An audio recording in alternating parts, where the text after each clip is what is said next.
Good afternoon and welcome to SpaceX's splashdown coverage of the world's first all-civilian astronaut mission to orbit. My name is Andy Tran, a quality engineer at SpaceX. And I'm Jesse Anderson, a production and engineering manager here at SpaceX headquarters in Hawthorne, California. Today, we are awaiting the return of our four incredible civilian astronauts, Jared Isaacman, Dr. Cyan Proctor, Haley Arsenault, and Chris Sembrowski. These four astronauts are wrapping up the third and final day on orbit in preparation for splashdown in the Atlantic Ocean off the coast of Florida at approximately 4:06 p.m. Pacific time in just about an hour from now. The crew's return to Earth officially began yesterday around 3:19 Pacific time when they initiated their first downhill phase burn, followed by the second downhill phase burn roughly an hour later. Now, each of these events involved short firings of Dragon's Draco thrusters to lower Dragon's altitude in advance of re-entering the Earth. Following these two burns, the crew finished out a day of medical research, calls with family, and then turned in for their last night of sleep on Dragon around 2:30 a.m. Pacific time. Now, just before 1 p.m. Pacific time today, the Inspiration 4 crew donned their spacesuits and made their final cabin preparations before they begin the last series of operations prior to splashdown. Yeah, we have a lot of events coming up today, so let's walk through the dynamic activities ahead of us this afternoon. Coming up in a few minutes at 3:09 p.m. Pacific time, we have claw separation. Dragon has to move into the proper attitude or angle in order to separate the trunk so that they don't deorbit together. The claw connects the trunk to the capsule. It also delivers power, telemetry, and fluids. So claw separation is the first step in separating that trunk. Trunk separation is next. That happens at around 3:12 p.m. Pacific time. Once the trunk is separated, Dragon is running entirely on battery power. So if you're looking at the animation on your screen right now, the trunk is the bottom half of the section of the Dragon vehicle, the cylindrical portion. That will detach and leave just the capsule returning back to Earth. A few minutes after trunk separation at 3:17 p.m. Pacific time, we'll have the beginning of the deorbit burn. This is the last time that we'll use the forward bulkhead thrusters, and after that, we'll close the nose cone and lock it in preparation for re-entry. That deorbit burn is expected to last for about 15 minutes, and that is what will line up Dragon for re-entry into Earth's atmosphere. As the cabin continues to increase in temperature a little bit, there's nitrox that is used to cool the cabin and the suits to keep the crew nice and comfortable. The orbit sequence start in 5 minutes. You are now live.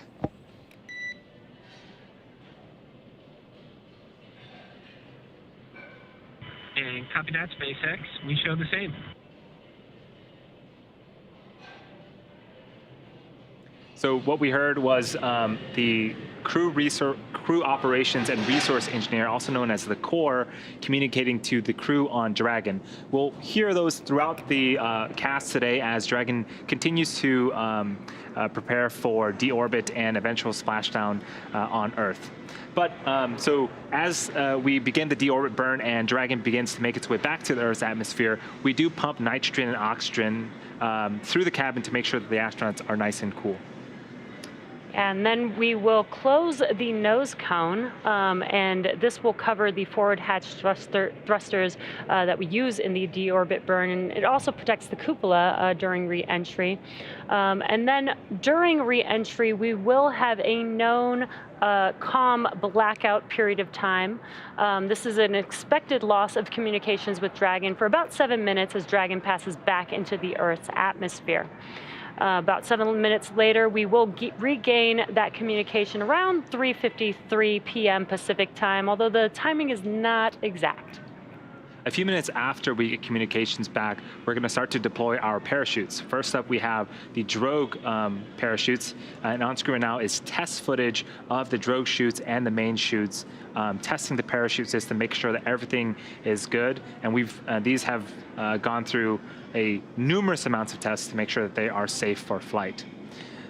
The drogue chutes are two smaller parachutes that are designed to stabilize the Dragon and slow it down before release of the main chutes, which you just saw on screen. Those are the four orange and white larger parachutes that will further slow down the spacecraft.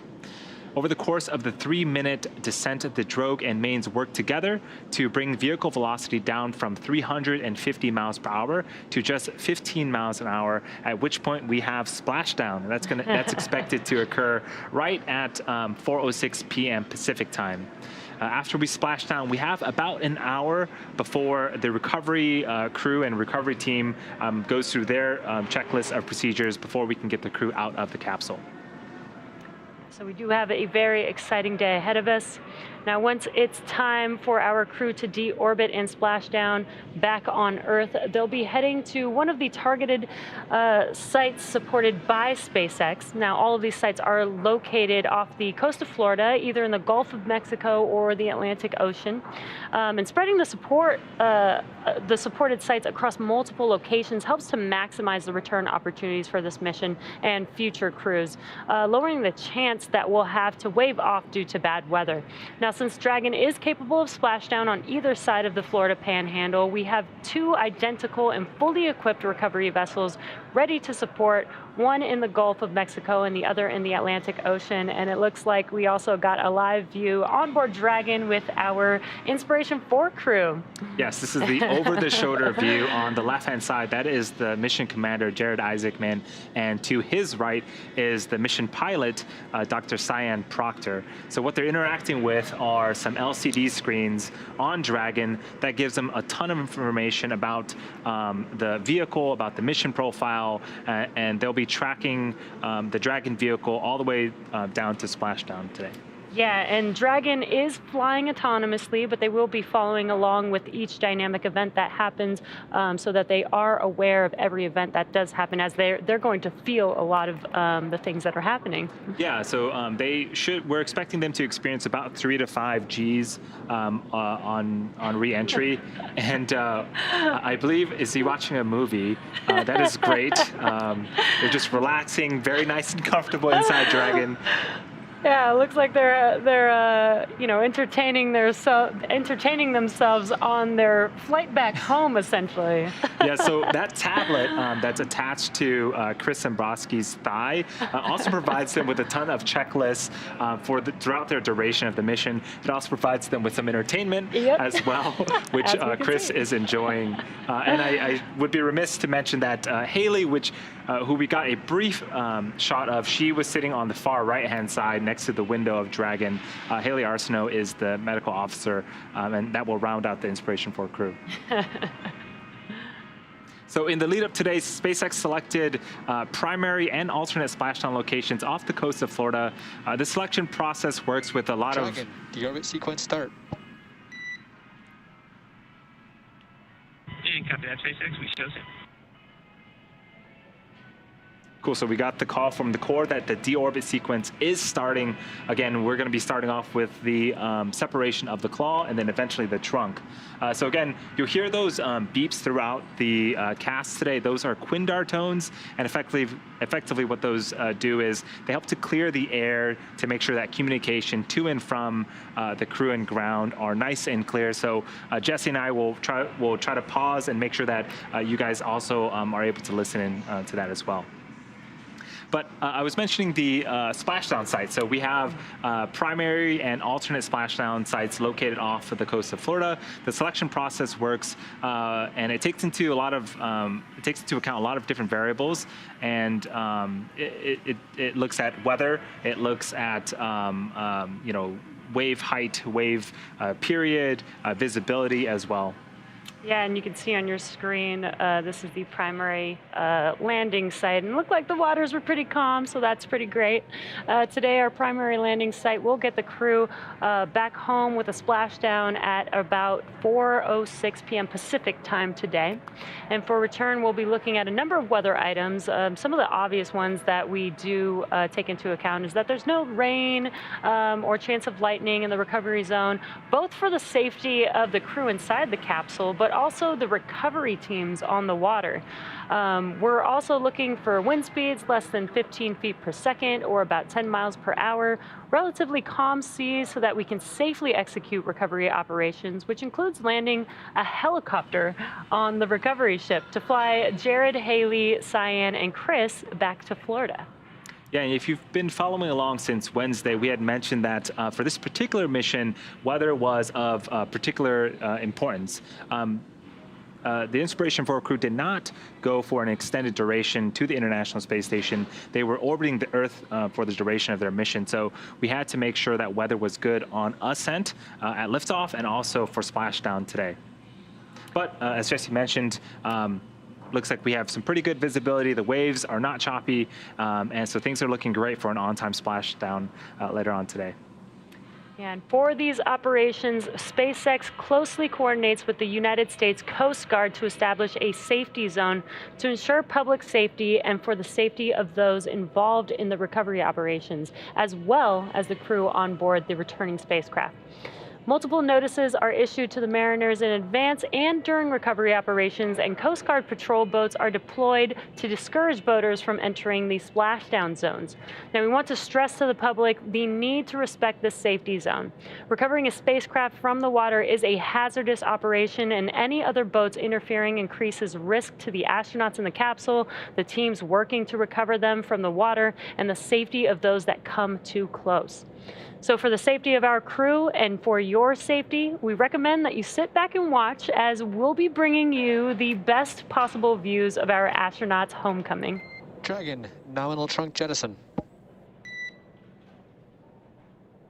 And copy that, SpaceX. We definitely felt it.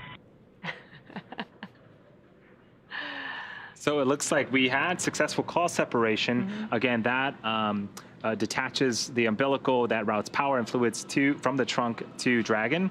So now Dragon has also separated its trunk successfully. And so that does a couple of things for us. When we re-enter and the parachutes deploy, we want to make sure that there is as little mass as possible. It gives the parachutes a bit easier time to decelerate the vehicle. The second thing it does is there are some heat shields and some pica tiles that we'll talk about a little bit later on. And their job is to protect the capsule and the crew from all of the heat that's being generated during reentry. Jettisoning the trunk exposes that heat tile and allows it to face forward during reentry. Yeah, and again, now the Dragon capsule is on battery power. So the trunk typically provides power while they're in orbit. Now that we no longer have the trunk, it is working on battery power, and it will have enough battery power and then some to make its way back home to Earth. So up next, we have the deorbit burn. This is the last time that the forward Dracos, which are the 4 thrusters located at the top of the vehicle, will ignite. The deorbit burn will place Dragon on a precise trajectory to return to the splashdown zone off the coast of Florida and last about 15 minutes. Yeah, and again, this journey back home actually started yesterday with 2 phase burns.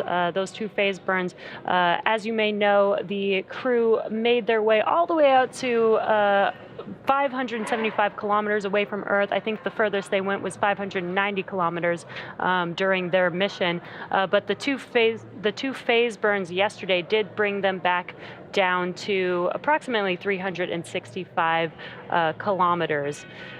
So after those phase burns, this helps bring them just a little bit closer to Earth. And then today, after we've now jettisoned the trunk, we will have a deorbit burn, which will set them on the trajectory back to the splashdown landing zone.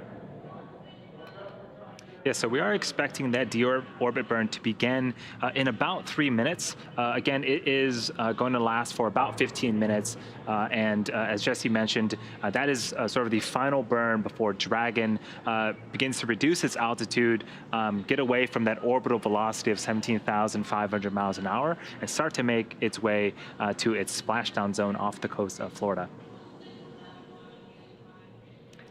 Yeah, So, very exciting day, and honestly for the crew, a very exciting week. If you've been following along, it hasn't even been a full week since they've started their dress rehearsals last Sunday. They lifted off and got into orbit on Wednesday, and now just a few days later, they're coming back home.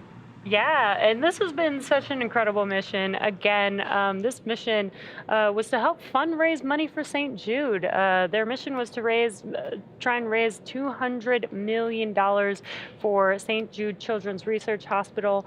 And again, just such an incredible mission with the first all civilian crew on board out in orbit into space, but also inspiring the world with all the positions that they selected for the seats for who should be on this mission. The seat of leadership, the seat of prosperity, the seat of generosity, and the seat of hope. So just an overall incredible last few days, and now we're currently bringing the crew back home, which is very, very exciting. Yeah, and they've been quite busy, as all astronauts are, but I love that they were able to spend some time, and they gave us an on-orbit update yesterday. We saw Chris play the ukulele. We saw Haley do some somersaults in space. I think Dr. Cyan also showed us the drawings that she had done in space too, which was phenomenal. Just so amazing, and she's been inspired by their own launch, so she showed us some drawings of that, and just really cool to see the crew up there. They had a number of events as well. They did a call with some St. Jude patients while they were out in space, live in space, answering some out of this world questions. They also even got I heard they got a phone call from Tom Cruise. Yes, I saw that as well. I wonder what their conversation was like, but I think it's quite interesting because we all know Tom Cruise from Top Gun, call sign Maverick. The crew themselves also got call signs because they were a part of a lot of fighter jet training and exercises, so I love that they were able to connect. Yeah. That must be so exciting for them. Also, they've been doing some auctions. You know, we've had some auctions since the mission began, and they did some of that promotion as well. I can't wait to get one of the zero-G indicators. Yes. I think those sold out very, very quickly. Yeah. The Space Dog, you might have seen it. We might be able to get shots of it if we ever get shots inside the cabin again. But yeah, super cute, and also, again, represents a great cause. I do want to do a quick plug that if you are watching on YouTube, there is a Donate Now button on the right-hand side of your screen. We've fundraised a ton of money so far. I think since Wednesday, we've raised an additional $20 million. So we're at about $153 million raised out of the total goal of $200 million. So thank you to everyone that has already donated. And if you can donate in any way, shape, or form, please do. Super appreciate it. And again, it's all for a great cause. Yeah, such an incredible mission again. They also got the chance, yesterday was Friday, they did get to ring the closing bell at the New York Stock Exchange, which is pretty awesome. You can see them there. You can see how excited they are too. Yeah, I think every time we've seen the crew, they've had smiles in their face, even during ascent, right? Oh, We saw yeah. Dr. Cyan just exuding excitement. And so this crew really is something else. And I'm so glad that they got to experience the things that they experienced, and all the outreach that they've done so far is quite amazing. Yeah, and for the first all-civilian crew, these are some pretty incredible people. If you've been following along, or if you haven't seen it yet, Netflix and Time have a documentary on the crew and on the mission. Lets you get to know the crew a lot more and get to see what training they're going through. And this is an awesome live view from our selfie camera on the Dragon, looking at the Dragon cupola, and the sun looks amazing, Earth looks amazing. Look at the clouds, that's I know. amazing. And for the inspiration for our crew to peek their head in there and get a first-person perspective through the brand new cupola, oh gosh, that is fantastic. And I think Chris has been very, very busy taking photos of the Earth through the cupola, and just trying to make as much of his time in space as possible and give back to the community. Oh, there he is. And there he is with his camera. We've heard he's been taking tons and tons of photos up there. I can't wait to see what photos they have. There he is, inside of the cupola. Looks Yes, as busy awesome. as ever. And Chris himself, when he was younger, he used to stargaze on the rooftop of his high school, and so now he gets to Earth gaze from space.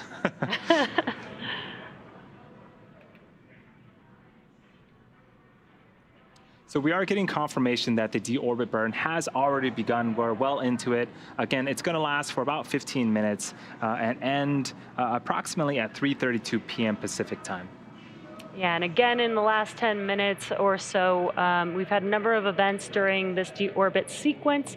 We had claw separation. The claw is basically what attaches the Dragon trunk to the capsule and has umbilicals between the two. We've jettisoned the Dragon trunk, exposing the heat shields on the bottom of the capsule, and now we are currently in progress of the deorbit burn, which is going to basically deorbit the vehicle and get it on a trajectory on its way back home to Earth. Yeah, the deorbit burn uses the Draco engines on Dragon. There's 16 of them on the forward sort of underneath the nose cone. There are 4 there, and after we're done with this deorbit burn, we're not going to need those 4 anymore, so we'll close the hatch. Dragon also has another subset of engines known as the Super Dracos. We're not using them as part of the splashdown. They're super strong, and they're really only reserved for the launch escape system during ascent or in case there was an emergency, but we're just relying on the Draco engines right now. And what you're looking at on your screen is a live view inside of Dragon. And on your left-hand side is the commander of this mission, Jared Isaacman. On the right-hand side was Dr. Cyan Proctor, the pilot for the mission. And again, awesome view from the outside looking at the cupola on the Dragon and the 4 Draco thrusters. This is actually the location of where those 4 Draco thrusters are. And as Andy mentioned, once we do complete this deorbit burn, it's only going to last about 15 minutes. Once we complete that, we will begin to close the nose cone, which will basically cover this top portion that you're seeing on the screen. Yeah, I love this shot. If you pay close attention, so the team is suited up in their spacesuits. The gloves themselves are actually conductive, so they can still use the touch screen and interface with the monitors through the spacesuits. And right now we have the visors up, but the suits themselves, the way they're created, it's a one-piece suit, and the helmets are actually 3D printed and customized for each of the crew members. Yeah, and right now, Jared, Cyan, Haley, and Chris are currently using their screens on their tabs, and they're basically following along every one of these events. You know, they are out in space and inside of this vehicle, so when the thrusters do turn on, they do feel that, and they do hear some of that from inside of the capsule. It doesn't exactly sound like what you would hear an engine sound like down here on Earth, but they do hear some of the clicking of the valves when the engines do start. Yeah, so the Inspiration 4 crew has been on orbit for about 3 days. We're expecting them to splash down in about 40 minutes, actually. And so, especially after we finish the deorbit burn, things are really going to start to move. We'll close the nose cone, and then we're going to start, the Dragon capsule is going to re-enter the Earth's atmosphere. We're going to go through that period of communications blackout for a couple of minutes. And then the parachutes will deploy, and we're going to see them back here on Earth in just under 40 minutes. Yeah, and this is a significant thing to mention. There will be a blackout period for approximately 7 minutes, and that happens when the vehicle does enter back into the Earth's atmosphere. Outside of the Dragon capsule will heat up to almost 3,500 degrees Fahrenheit. And what that will do is cause a layer of plasma around the vehicle, which will prevent some comms from coming through. But once they are through that period, we should be able to regain those comms. The core here in Mission Control Hawthorne will do some comm checks to make sure that they have reestablished those comms between Dragon.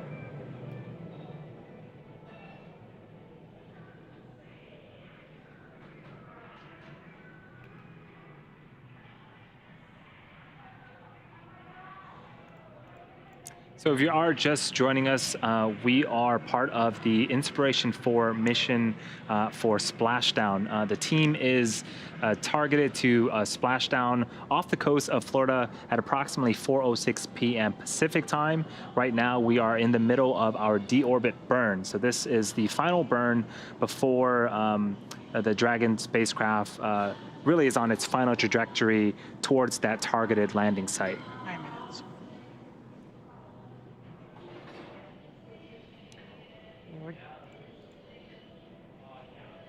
We're just about 10 minutes into the burn, meaning there's about 5 minutes left of that deorbit burn. And right now you are looking at a live view inside of the Dragon capsule of the crew, watching and checking things on their display panels there. Again, they are following along with all of the events so that they are aware of every expected event that is supposed to happen. And again, a awesome live view from the outside of our Dragon capsule on the forward end, looking at our amazing 120 kilometers. Dragon is committed.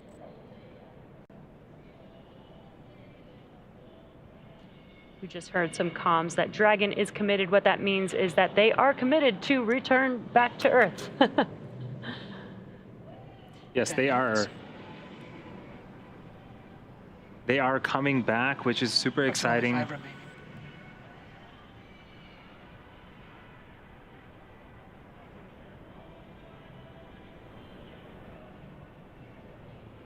So I should mention at this point, Dragon itself is an extremely intelligent vehicle. It is largely autonomous and effectively flying itself. So it knows where it's at, its position in space. It knows where it's headed. It has the ability to adjust its attitude or angle and trajectory as needed to make sure it is headed where it needs to head. And so even through the communications blackout period, again, due to the temporary buildup of plasma that interferes with communications, even through that period, the crew really just has to sit back and enjoy the flight because Dragon is smart enough to know where exactly it's going to be. Yeah, so much so that we saw them watching some movies just a few minutes ago. 11 minutes.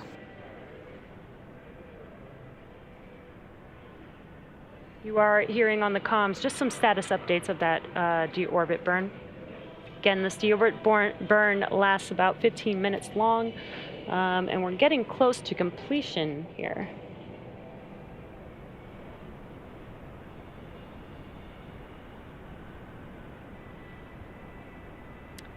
And actually, something to note, if there are people watching live splashdown, they might actually get to hear the sonic boom as quickly as Dragon re-enters the Earth's atmosphere and is coming down. You know, they will be traveling faster than the speed of sound, so you'll get a sonic boom when they come back through.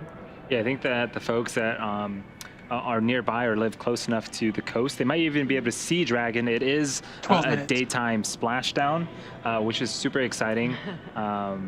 So yeah, in about 35 minutes, we're expecting Dragon capsule resilience flying for the second time and returning for the second time, and the Inspiration 4 crew members to return back to Earth and splash down into the coast, off the coast of Florida. Yeah, and again, we just heard a call out that we're probably about 3 minutes away from that deorbit burn completing. But yeah, Andy, it's been so exciting. Just this mission overall has been so incredible. Again, the first all-civilian crew to go to orbit, and they're raising money for St. Jude. It's just been an incredible mission so far. They've been out in space. You know, talking to St. Jude's patients, raising money, doing some science experiments for us so that we can see, you know, what does microgravity do to, you know, the regular person like you and me. 13 minutes. Yeah, I think you bring up a good point that I don't think we've talked about yet, is all the science that they've done. We saw earlier in the week some experiments with some portable ultrasound devices. There's an experiment to study how fluid shifts and sort of the relevance of up and down in space that could potentially help contribute to motion sickness, both in space and back here on Earth. But the really cool thing, in my opinion, is all the data that they're going to gather, that's going to be put in a repository, and everyone has access to it, essentially. And so you typically don't get that with normal missions, but for Inspiration 4, I think one of the hallmarks is they wanted to make sure that they were trying to further science as much as possible and further human space exploration. Yeah, having the access to that data available to literally the entire world only allows you to have, as many people to utilize that research and be able Approximately to 1 do minute something with remaining. it. We're just, that call out was just a minute remaining in this deorbit burn. Very exciting. So after the deorbit burn, again, we won't need the Draco thrusters in the forward bulkhead anymore, and so we will be initiating the close of the nose cone. Oh, here's a great animation. The nose cone is the very, very top. You're going to see it latch open. That's where the Draco thrusters are at, but after they're done firing, we're actually going to be closing it. And so if you're here since the beginning of this particular cast, the bottom section of the capsule, that's the trunk section, the bottom half of that has already been jettisoned. And right now, the top portion, the capsule, that's where the crew is in. And that is what is returning to Earth and making it splash down off the coast of Florida here in a few for burn minutes. termination.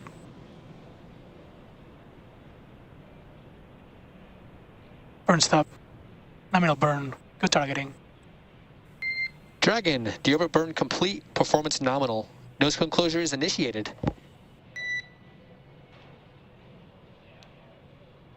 Copy that, SpaceX. We show the same. I believe that was Chris confirming that he had a nominal burn. Everything seems to be going great. And now, again, we've initiated the close sequence of the nose cone. So in the background, Dragon is currently inhibiting those forward bulkhead Draco thrusters that we had just used to complete the deorbit burn, ensuring that it's safe to latch the nose cone shut for re-entry. The vehicle also initiated the nitrox suit purge, and this will help keep the crew cool and comfortable during re-entry, which is coming up in about 20 minutes. At this point, the nose cone is closing and protecting the forward hatch for re-entry. The crew is using the screens that we saw earlier to monitor the locking of nose cone, which is done actually by a set of hooks. Yeah, and again, the nose cone doesn't just snap shut. It does take a few minutes, I think about 4 minutes or so to close. It is a very, technically and structurally sound seal that needs to happen there. So it needs to be very precise, which is why it's a very slow mechanism to make sure that it's closed. Yes, and we mentioned earlier, as Dragon is re-entering, it's going to form plasma, and plasma is effectively superheated Slow gas. to teeters bias. Entry attitude complete.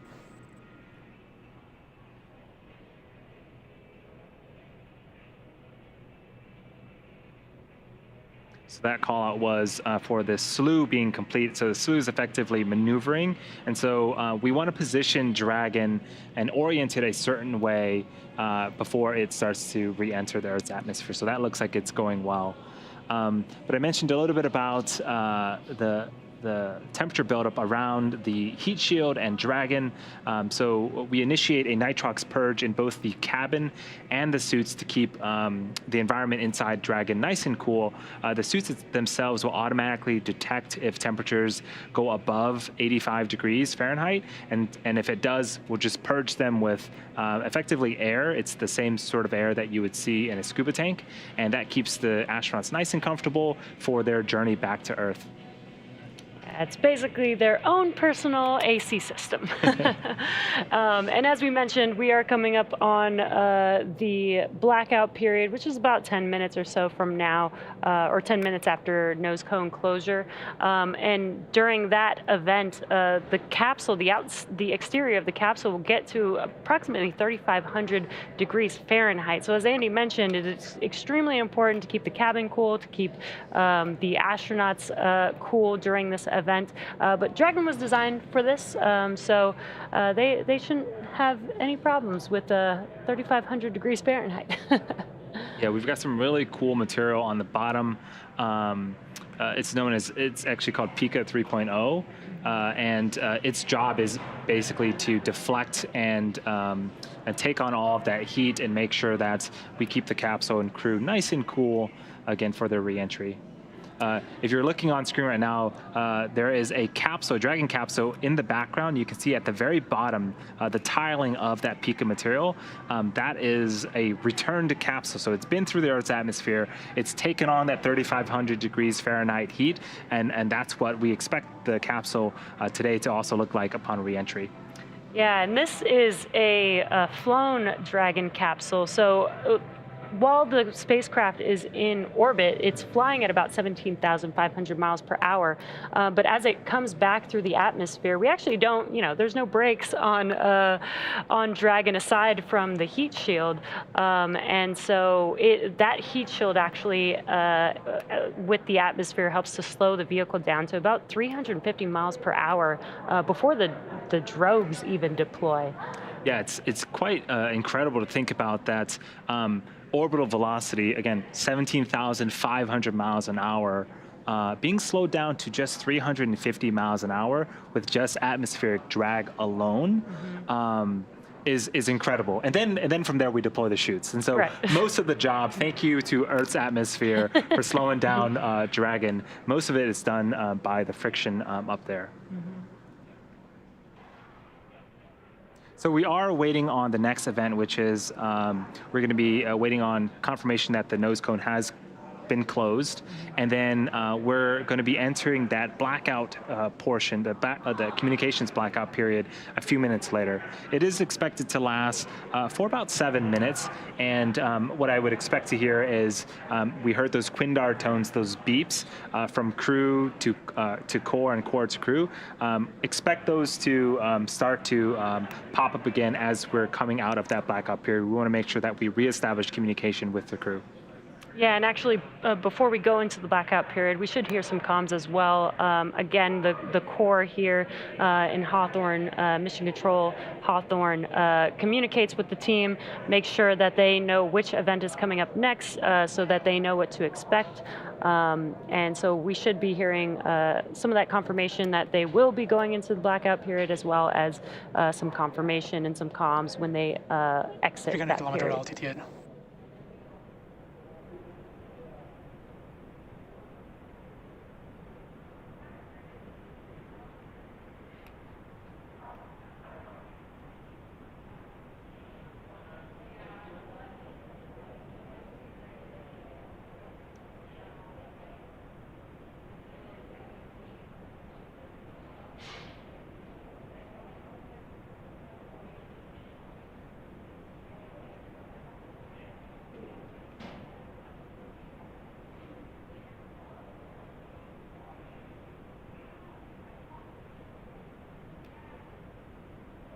So again, we are currently just waiting for confirmation of nose cone closure. Once we confirm that, the next event after that will be the blackout period that we have mentioned. Again, that will last about 7 minutes.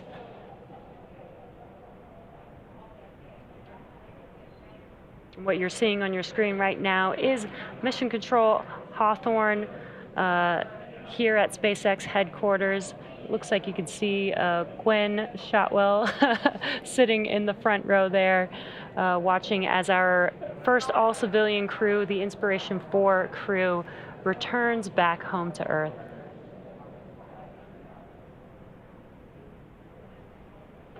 Yeah, and the recovery team and the launch team did a great job looking at weather, looking ahead, because Florida weather in the fall it can be tricky, but we got excellent weather during liftoff on Wednesday, and a pretty darn good weather right now for splashdown as well. Yeah, when we did get some live views of the seas there, it did look pretty calm, which is exactly what we want. We want to make sure that during recovery, we have some steady seas, not just for the crew. Dragon, nose cone is secure for entry. Copy that, SpaceX. We show the same. Sounds like we got that confirmation of nose cone closure. So as we begin the second half of entry, Dragon is now beginning to flush nitrox into the cabin and continuing to top off the Inspiration 4 crew's suits with cool air.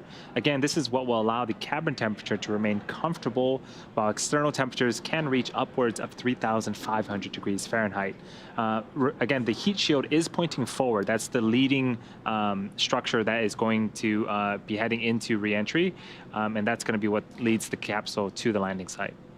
And again, the exterior of the capsule will get to approximately 3,500 degrees Fahrenheit, but again, Dragon was designed for this dynamic event, so there will be some cool air inside of the cabin. It's environmentally controlled, as well as through their suits.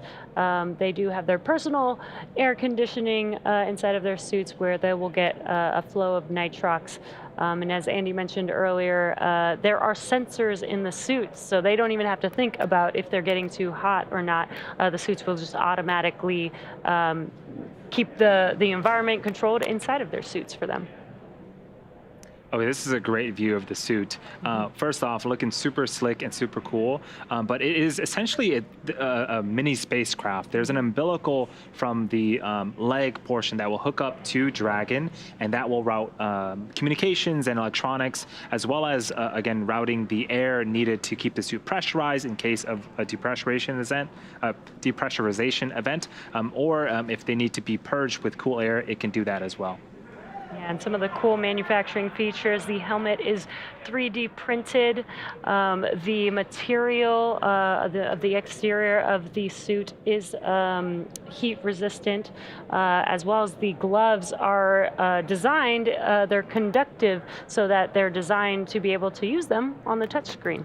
Yeah, and again, they're all custom made for each of the astronauts.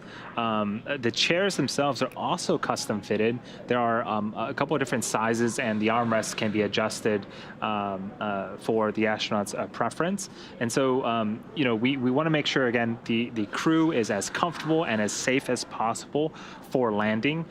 The seats will actually recline up to its landing position, and then there is a 5-point belt that will keep the astronauts in place to make sure that everything is nice and comfortable for the team. And we have a Dragon tracker, and that's what you're seeing on your screen. You can see that Dragon is currently to the west of South America there. And on their way, you can kind of see their trajectory heading towards the coast of Florida for their splashdown today.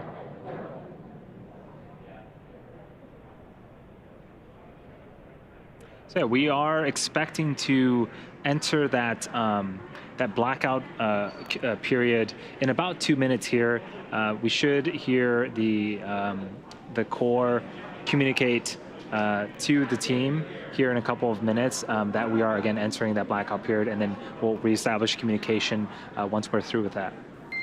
Dragon, SpaceX for entry brief. Go SpaceX. Jared, you're looking good. No deltas to timeline. Vehicle's nominal, tracking no issues. The deorbit burn was right down the middle with nominal landing site targeting. No deltas on weather or recovery, and we're looking forward to having you home shortly.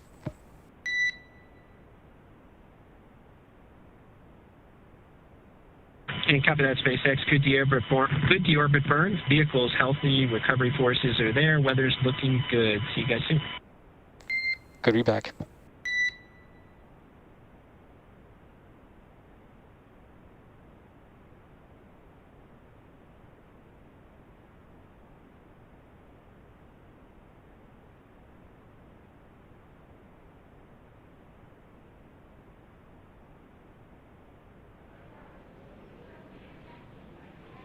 So we heard some awesome calls from the core. The deorbit burn looked good.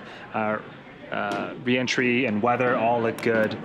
So everything you would want to hear for splashdown, we got it. And so things are looking great for splashdown in about 20 minutes here. So super exciting, and things will start to get very, very dynamic, and a lot of events will happen over the next 20 minutes or so.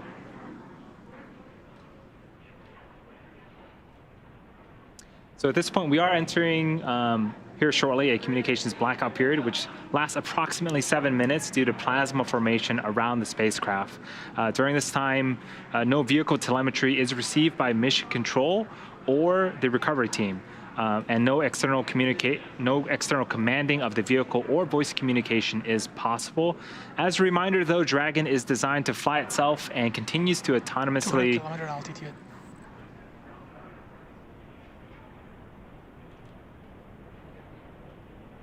So Dragon is designed to fly itself and continues to autonomously use its Draco thrusters to orient itself during re-entry. So during re-entry, the vehicle will be slowing down from orbital velocity, which is approximately 17,500 miles an hour, all the way down to about 350 to 400 miles an hour before we deploy those chutes. And we did hear a call out of 200 kilometers. That is basically telling us that the Dragon capsule is getting closer and closer to Earth. Again, they went all the way out to orbit at about 575 kilometers from Earth. I think the furthest they went was 590 kilometers. But now they're on their way back home, so they're approximately 200 kilometers at this moment. And again, today we are bringing the crew back home. We've begun several operations during this deorbit sequence, but actually deorbit and return home began yesterday. We did have a couple phase burns yesterday that brought the vehicle down to approximately 365 kilometers, and now we're getting closer and closer to bringing the crew back home. It's getting really exciting over here. Can't wait to see them back on Earth after their trip to orbit. Yeah, so Jesse mentioned yesterday we started some downhill phasing burns. There were 2 of them to lower the altitude. Earlier today we saw, we didn't see, but we got confirmation of the trunk jettison. We completed our deorbit burn successfully, and right now Dragon is going through its re-entry phase and through its blackout communications portion. And shortly here we're going to have splashdown after our parachutes deploy. And, you know, I can't believe this mission has come and gone so quickly. The crew has been, again, super busy, and I do want to remind all of our viewers that this Inspiration 4 mission, this Inspiration 4 crew, it's all for a great cause. We want to make sure that we further human space exploration. We want to do a ton of science, and we want to fundraise for St. Jude Children's Research Hospital. The goal is $200 million. Jared Isaacman donated $100 million himself, and we're a little over halfway through the other $100 million that we want to fundraise. So if you're watching on YouTube, if you have a computer nearby, you can go to inspiration4.com/donate and support the cause there. There's also a bunch of different things like auctions. Dragon, SpaceX, please verify crew entry preparations complete with tablets, restraints, visors, and feet.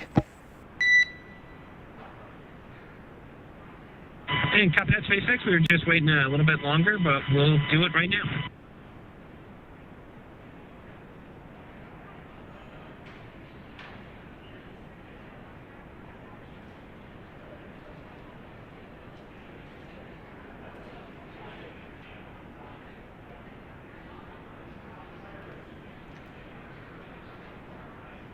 SpaceX Dragon, tablets are secure, restraints are tightened, visors are down.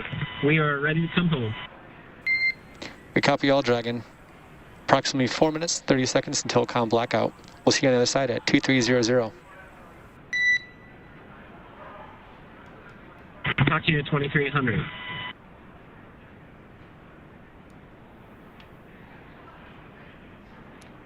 just under 5 minutes away from that blackout period. So what you're seeing on your screen is the core, the crew operations and resources engineer communicating with the crew on board Dragon, preparing for re-entry back into the Earth's atmosphere. So they're closing their visors and making sure that their 5-point harnesses are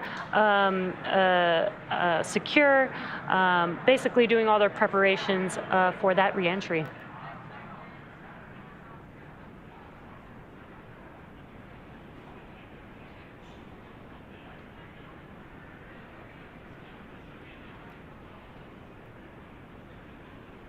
And again, if you're just now joining us, you are tuned into the Inspiration 4 mission. This is the first all-civilian crew out to orbit, and now they've been out there for about 3 days and now making their way back. And the crew on board is Jared Isaacman, who's the commander for the mission. He is the 38-year-old CEO of Ship 4 Payments.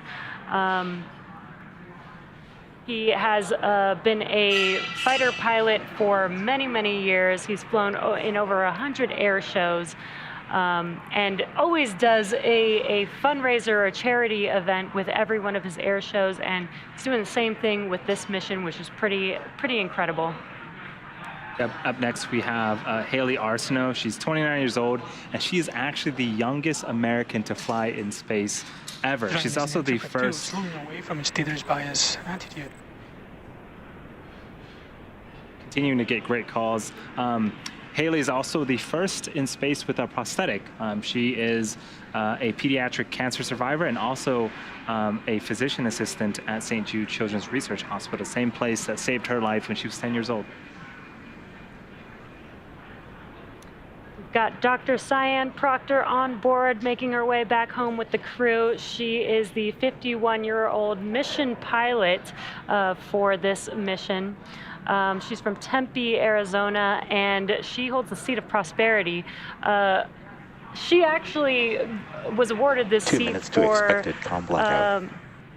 We got a 2-minute call out for that expected blackout period. But Dr. Cyan Proctor actually was awarded the seat for starting her own, basically, business for her artwork and her poetry. But she's also an incredible human being. She's an analog astronaut. She's always wanted to go to space. Almost became a NASA astronaut at one point. To initial entry, attitude complete. And now she's on the crew and was able to accomplish her dream. And last but certainly not least is Chris Dombrowski. He's 42. He's a data engineer at Lockheed Martin and a United States Air Force veteran, a space enthusiast through and through. And I was watching the docuseries, and he's just a husband and father first and foremost. And so those were our 4 crew members that are currently making their way back home, back down to Earth, and as part of the Inspiration 4 mission. I'm so excited to see them come back home, and I can't wait to hear their stories from being out in space. Again, just the first all-civilian crew. They're not professional astronauts. I can't wait to hear their stories coming back from that. Yeah, it looks like they've had a really fun time. I was watching the interview with the St. Jude children yesterday, and they were throwing M&Ms all over the capsule. Thermodynamic acceleration. And with the microgravity, just darting them down and trying to chase them down. So they're obviously very, very good friends, and work very, very well together. And we are entering this blackout 100 period. kilometer altitude.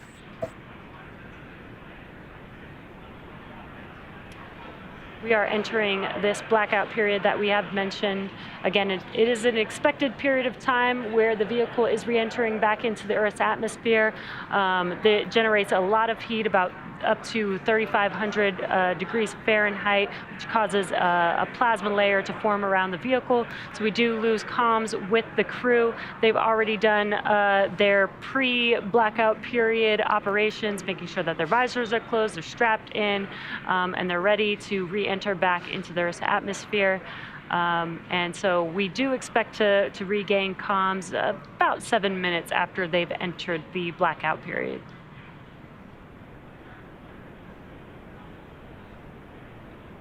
So the view on your left is Mission Control in Hawthorne, SpaceX's headquarters. You can see that we've got some folks gathering. They're also very excited for Inspiration 4 to return back to Earth. And so, yeah, we're all waiting. We're actually about 20, 25 minutes away from splashdown off the coast of Florida. Again, Dragon, even throughout this blackout period, it can pilot itself essentially. So, again, the crew just needs to make sure that they're strapped in and enjoy the flight, because Dragon will take them to where they need to be. Yeah, exactly. And as we mentioned earlier, they don't really have to do anything aside from follow along with each event that is happening. So we did catch them earlier watching some movies on their flight back home. But yeah, they really don't need to do much, as Dragon is autonomous. Yes. So after we splash down, for those that are maybe watching for the first time or wondering, well, how does Dragon get out of the water? So Dragon itself is designed to be waterproof. 80-kilometer altitude. Loss of comm. Start of blackout period. So we just heard the call. Anticipated acquisition of signal in 4 minutes and 35 seconds. So we just heard the call out that Dragon is about 80 kilometers in altitude. We're entering that communications blackout period now, and we just got an update that it's expected to last about 4.5 minutes. So again, we'll reestablish communications with the crew after this blackout period, but we are entering the atmosphere at a very, very, very high velocity, and when we start to get a lot of friction from the atmosphere and the space capsule, we start to form that plasma, and plasma tends to interfere with communication. So it's a temporary communications blackout, and again, we're going to be able to reconnect with them in about 4 minutes here. And during this time, no vehicle telemetry is received by Mission Control or the recovery team. There's no external commanding of the vehicle or voice communication. That is not possible at this time. So as a reminder, Dragon is designed to fly itself and continues to fly autonomously using Draco thrusters to orient itself during this re-entry.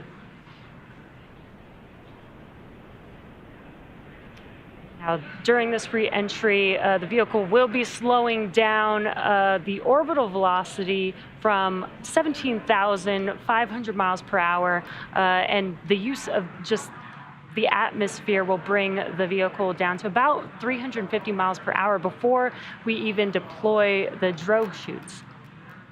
Yeah, a few minutes after we get communications again, we are expecting to deploy the sets of parachutes. We have 2 sets. The first, again, are drogue chutes. There's 2 of them. Their job is to slow the vehicle down from about 350 miles an hour to about 120 miles an hour, and those deploy at around 18,000 feet. Shortly after that, we'll deploy our main parachutes. There's 4 of them. Those are larger, circular, orange and white chutes, and their job is to slow the vehicle down from 120 miles an hour to about 15 miles an hour, and then we'll make splashdown off the coast of Florida in the Atlantic Ocean.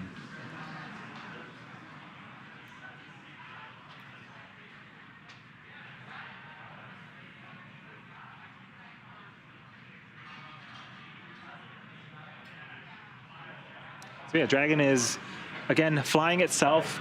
Even the chutes that I had just mentioned about, there's sensors on Dragon that detect altitude and pressure, and they will determine when to fire those parachutes. And so pretty much everything on Dragon is autonomous, and again, it's steering itself. It's taking the Inspiration 4 crew where they need to go for their targeted splashdown. Again, if you're just now joining us, we're currently in progress of the blackout period. What this is basically the Dragon spacecraft re-entering the Earth's atmosphere. It'll see temperatures, external temperatures of about 3,500 degrees Fahrenheit, building a plasma layer around the vehicle, preventing comms and communication with the Dragon spacecraft. It's expected to last about 4.5 minutes. We're a little over halfway through that right now. So we should, in a couple minutes here, start hearing some comms from the core, checking in to regain that communication with Dragon.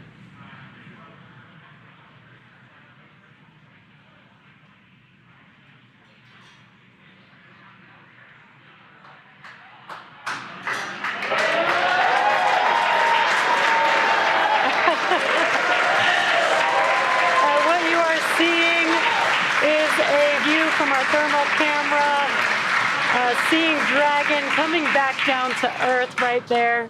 Yeah, this is amazing. This is the first shot of the Dragon capsule coming back as part of the Inspiration 4 mission. The crowd here is super excited seeing that for the first time as well. So yeah, a couple minutes left of the blackout period, and we should be getting comms reestablished with the crew here shortly.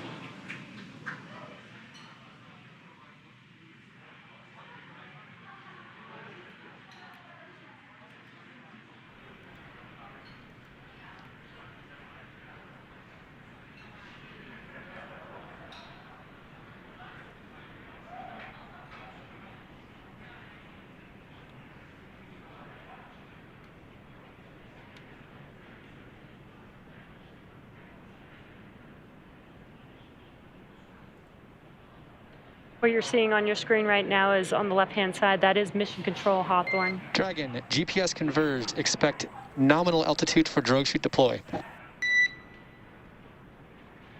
Copy that, SpaceX. We show the same.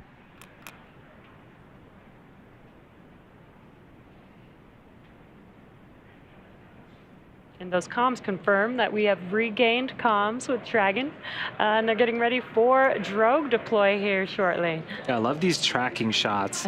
Again, that is Dragon in the center of your screen. We've got visuals of it, and we're expecting drogue chutes to deploy, and then the main chutes shortly after that here in a couple of minutes.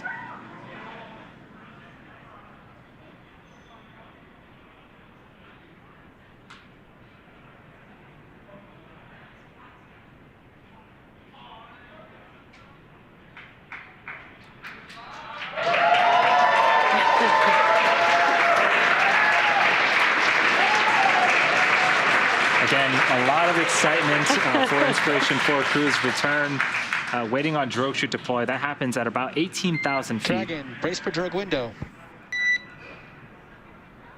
Copy that, SpaceX. We're bracing.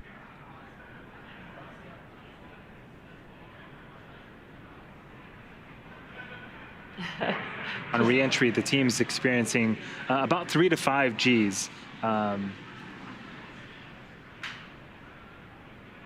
We heard some words to have them brace for drogue deploy. They will feel the difference in speed when the chutes do deploy. That was what the core mentioned there. That's such a cool shot of Dragon coming back down to Earth. It looks very fast in this camera view here.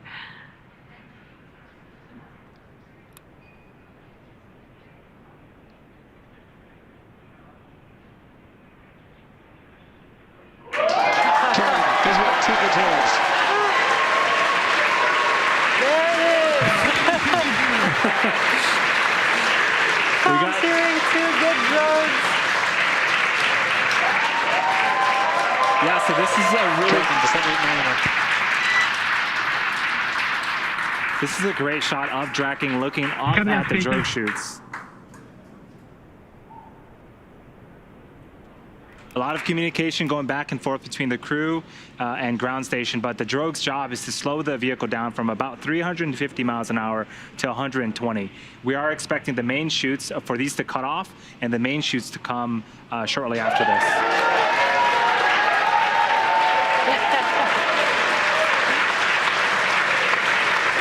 Dragon, these are 4 healthy mains.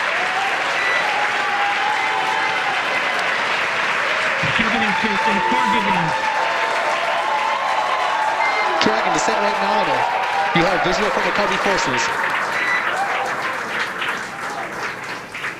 Copy that, SpaceX. Good news. And at 4:04 p.m. Pacific time, we do have confirmation that the main chutes have deployed, and you can see that on your left-hand screen of a camera looking forward above the Dragon capsule, looking at those 4 main chutes. 1,000. Copy, 1,000. The next event coming up now is a visual confirmation of splashdown. You can see the Dragon capsule on your right-hand screen slowly coming down now. We've talked about how fast the vehicle has been traveling, but they will be touching down approximately 15 miles per hour when they touch the Atlantic Ocean there. 800 SpaceX. We copy 800. Now, the Dragon 1 program had great success with the water landing, with 20 successful splashdowns over the course of that program, 9 of which were carried out by flight-proven Dragon spacecraft.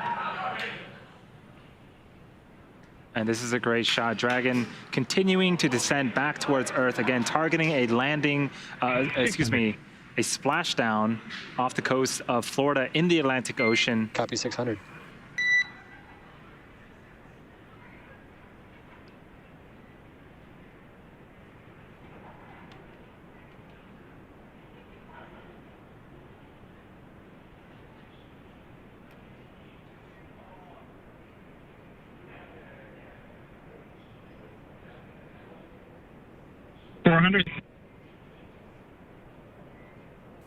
Copy 400.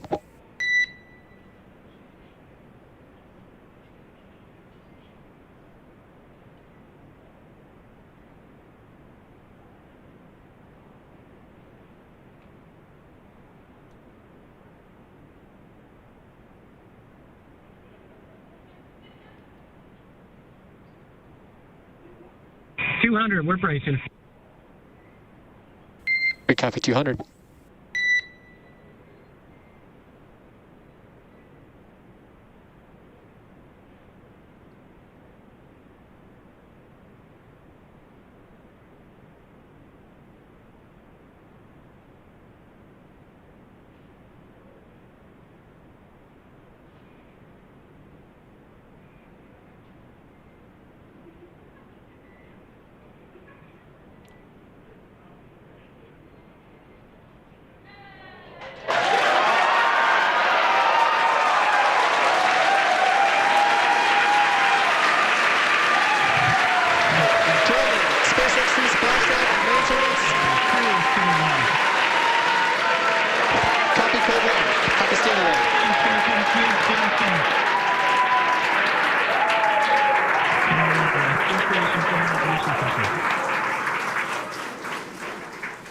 Inspiration 4, on behalf of SpaceX, welcome home to planet Earth. Your mission has shown the world that space is for all of us and that everyday people can make extraordinary impacts in the world around them. Thank you for sharing your leadership, hope, generosity, and prosperity. And congratulations on your incredible journey.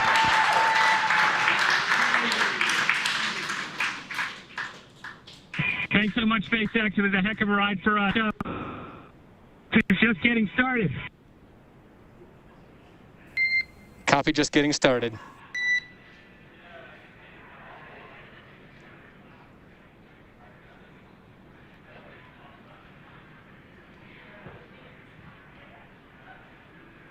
So welcome back. Inspiration 4, the Dragon Resilience capsule has returned. The crew has returned.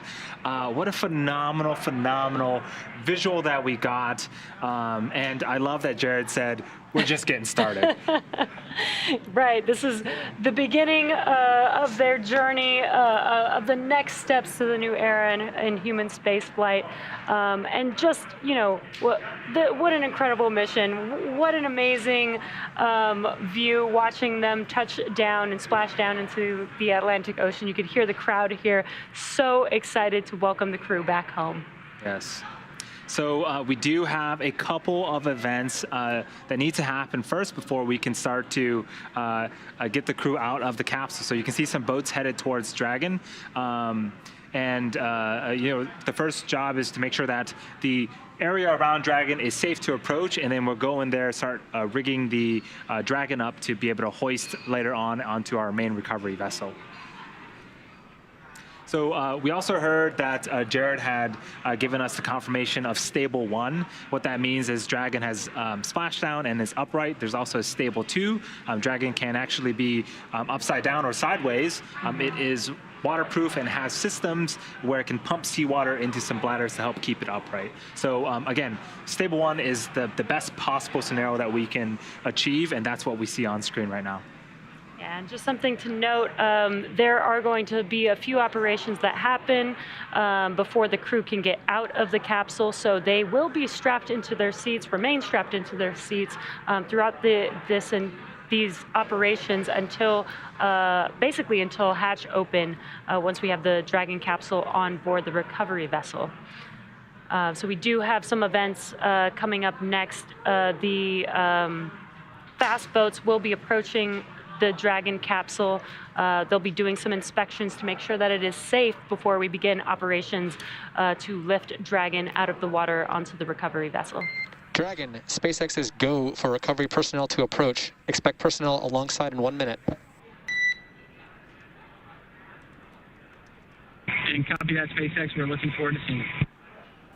And Dragon, with that, we request to come aboard via display cam. And say again, SpaceX? Requesting permission to come aboard via display cam. Permission granted. Come aboard, SpaceX.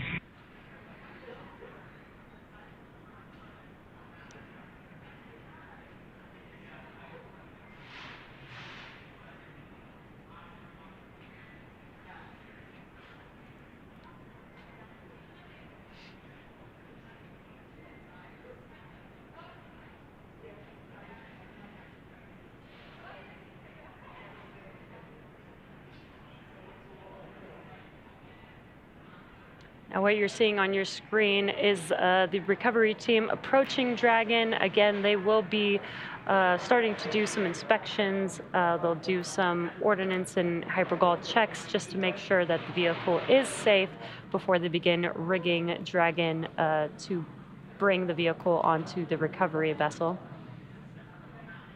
And I think on the left-hand screen, that is someone on a jet ski helping to pull some of those chutes out of the water.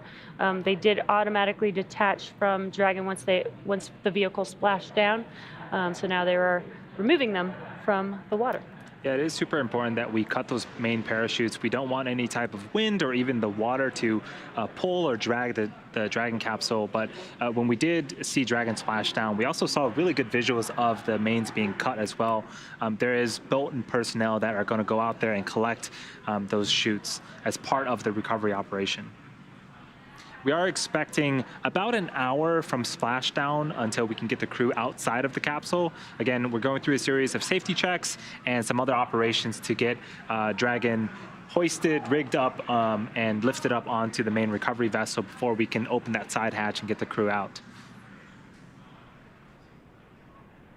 It was very, very exciting. I think the couple of seconds leading up to splashdown, you could hear a pin drop here in Hawthorne. But as soon as we made contact with the water, excitement erupted, and it was just amazing. Again, this is the Inspiration 4 crew, the first all-civilian mission to orbit with 4 incredible crew on board, and we now have an inside view on Dragon as they are sitting on the ocean water awaiting for the recovery operations. Looks like we got a selfie. I think Dr. Cyan has taken some post-splashdown pictures. Well deserved.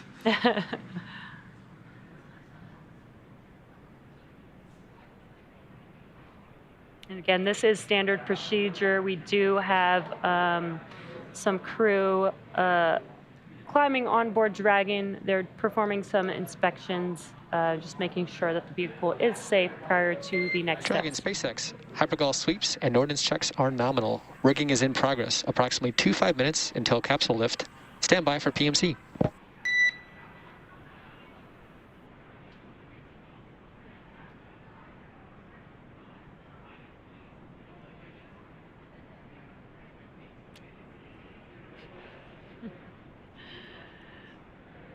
Some excitement from the crew on board. And if you noticed the difference in view, the camera actually has not moved, but the seats, from what you've seen previously of this view, the astronauts are actually rotated a little bit more forward, and that is for these return operations instead of the reclined back position. So that's why the view looks a little bit different. So on the right-hand side, we do see the rigger climbing up on the Dragon capsule to attach some hardware, so that way Dragon can be lifted and hoisted out of the water using our main recovery ship, Ghost Searcher, which will be approaching the vehicle in a few minutes here. So that hardware is important, and that's how we get Dragon out. We hoist it and we actually put it on what's called a nest, and then we'll perform some more checkouts, make sure everything is good before we open up that side hatch.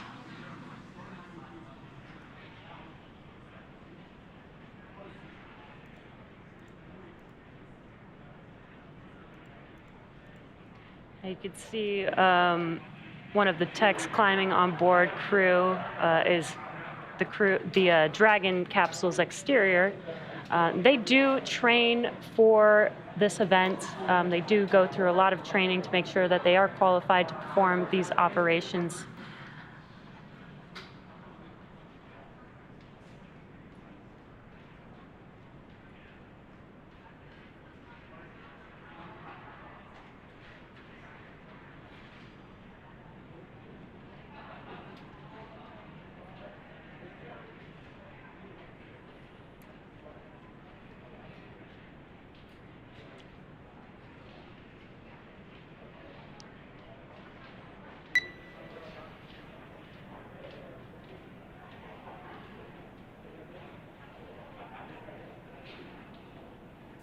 Dragon SpaceX with the public.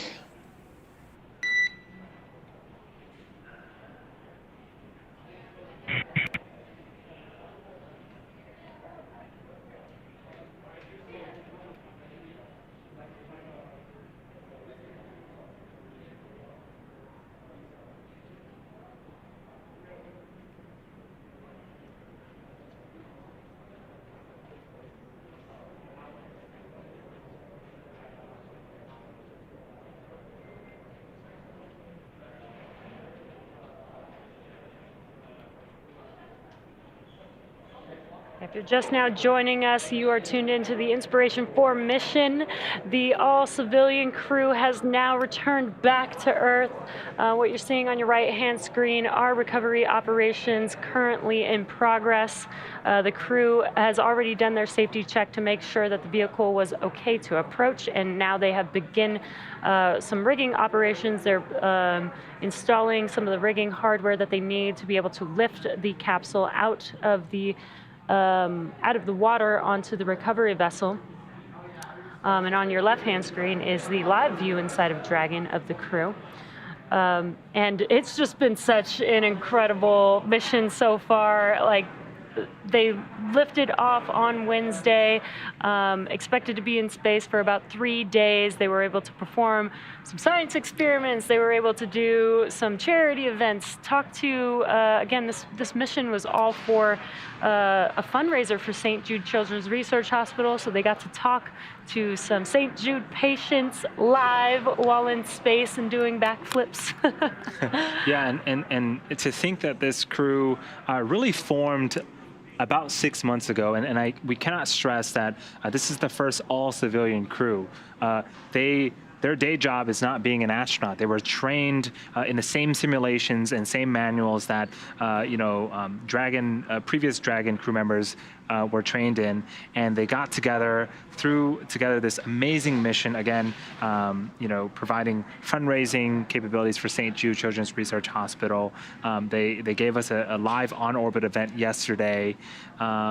And they spent a couple of days in space, did some art, did some photography, did some somersaults, and now they're back on Earth. And in a few minutes here, they're gonna take a fresh breath of fresh breath of Earth air for the first time in about 3 days. It's very, very exciting.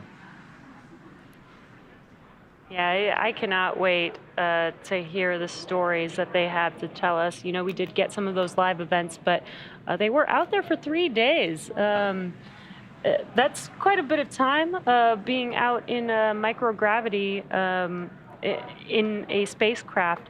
So I'm really excited to hear what their experiences are really like. You know, with the NASA crew missions, we typically get to hear, you know, some of their thoughts of the Dragon spacecraft.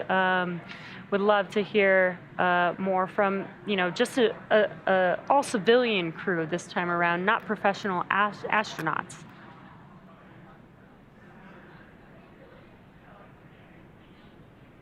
Yeah, and I think it's as we see the sun setting on the right-hand side, the boats are equipped with very strong lights to make sure that they can continue the operation in case the sun does go down.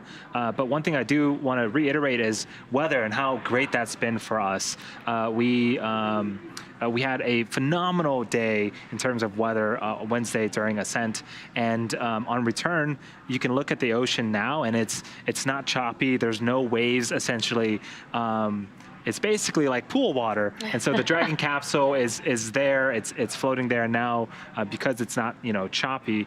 The recovery team can get in there, do their jobs without worrying about any other external factors. Yeah, that's extremely important. Safety is number one here at SpaceX, so we always want to make sure that we're keeping these events during an environment that is safe, and weather plays a very big factor into that.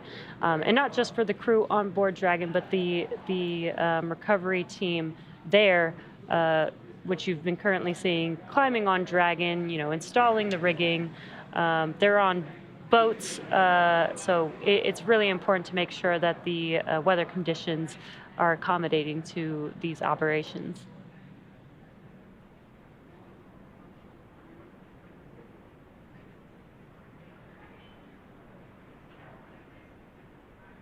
Yeah, so we are expecting the team to finish installing all of the equipment needed to lift Dragon out of the water in a few minutes. And we should see another boat approach the Dragon capsule, and that will be where we essentially hook it up to a crane on the back of the boat, lift it up out of the water and onto the recovery vessel.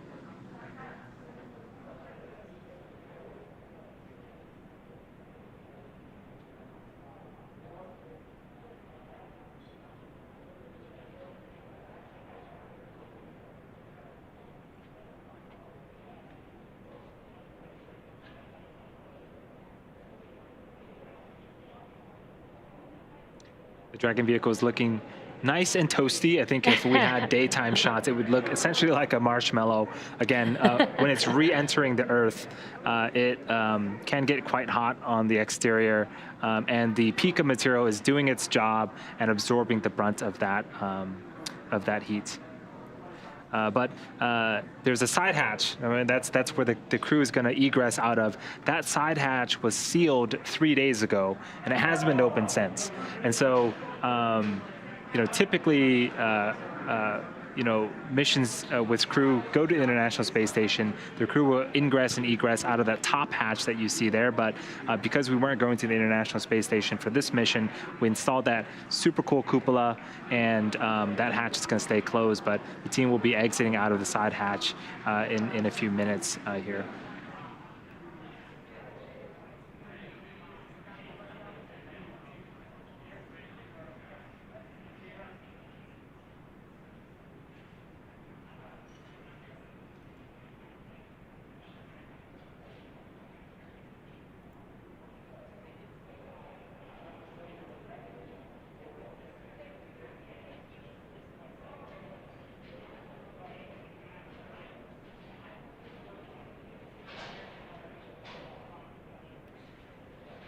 Right now, we're currently performing recovery operations. We have a crew there on one of the fast boats installing rigging onto the Dragon capsule. This will help them lift the Dragon capsule onto the recovery vessel into what we call the nest, the Dragon nest on board. We'll reorient and locate the vehicle on the recovery ship in a position where we can open the hatch and then have the crew step out for the first time since Wednesday. When they open the hatch, we will have a medical officer check on them first. It's pretty standard procedure to make sure, they have been out in space for 3 days. So we do want to make sure that the crew is okay. There will be a team there helping them every bit of the way to make sure that they are okay as they walk to the medical room on the recovery vessel.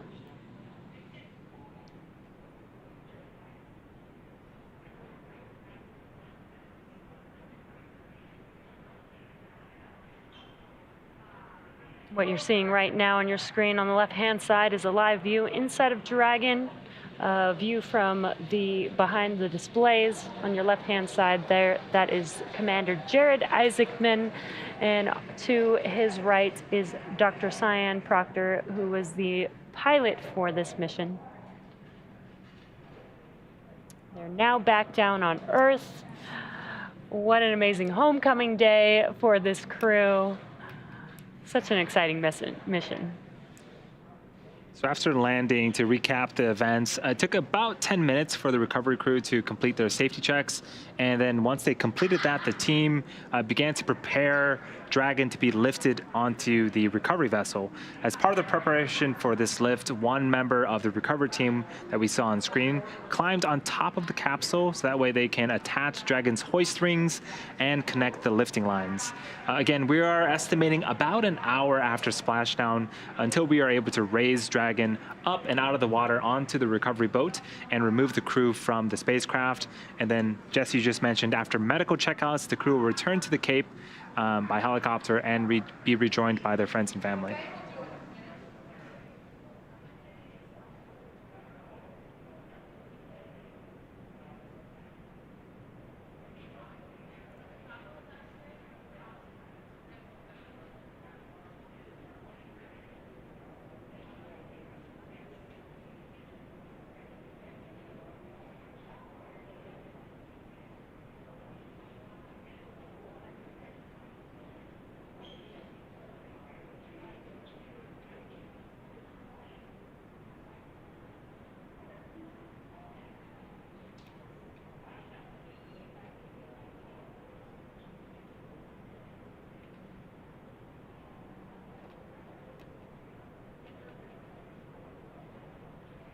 If you're just now joining us, you are watching the Inspiration 4 mission. The Inspiration 4 crew, first all-civilian crew to orbit, is now back down on Earth and currently in progress of the recovery operations. They're currently out in the Atlantic Ocean as the team is rigging up the capsule to get it ready to be lifted onto the recovery vessel. And what you're seeing on your left-hand screen is a live view of the crew inside of the vehicle at the moment. Yeah, we splashed down just a few minutes after 4 p.m. Pacific time. We also had great visuals of the Dragon spacecraft returning back to Earth. We saw some really great shots from the Dragon vehicle looking upwards to the drogue chutes and the main parachutes. And then we had a nice soft water landing in the Atlantic Ocean. And again, we're waiting for the rigging equipment to be installed. That way we can get the vehicle out of the water and then the crew out of the Dragon Resilience capsule. Rigging is complete. Approximately 5 minutes until capsule lift. Okay, copy that, 5 minutes, and we are back to in-flight entertainment. We copy in-flight entertainment.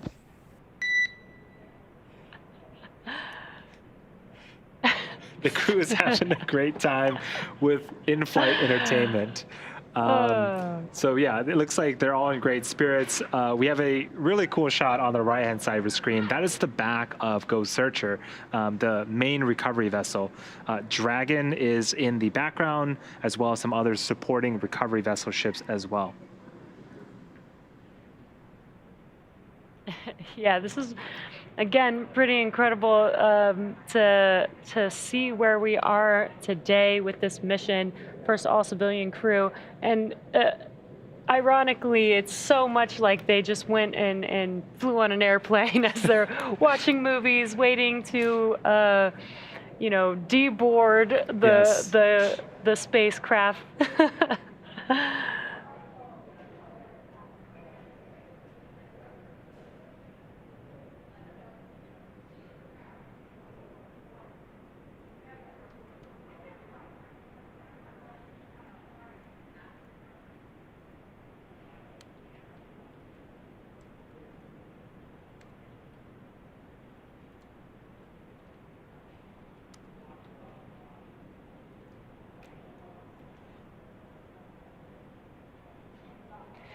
And again, this mission is a fundraiser for St. Jude Children's Research Hospital.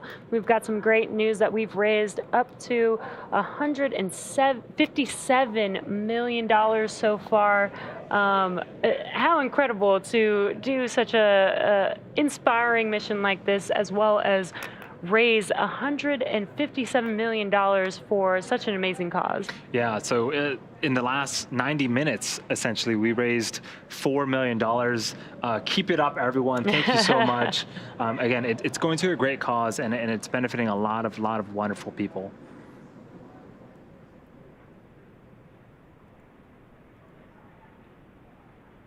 Again, currently in progress are recovery operations.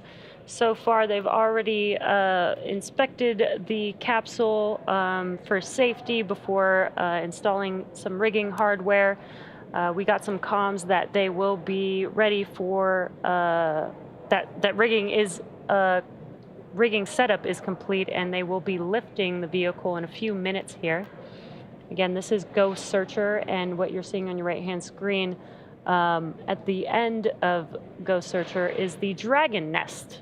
It's basically the nest or stand that Dragon will be lifted onto and set into.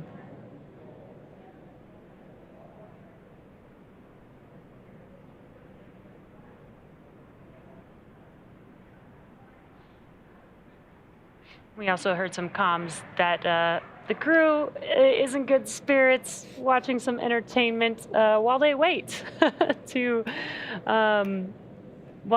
be lifted onto Ghost Searcher and for hatch opening so that they can egress the vehicle.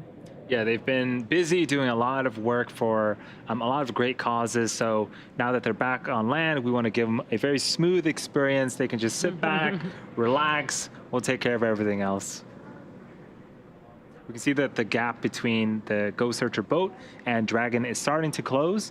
We are expecting to hoist Dragon out of the water and again put it on that nest that you see on the bottom middle of your screen in a few minutes here.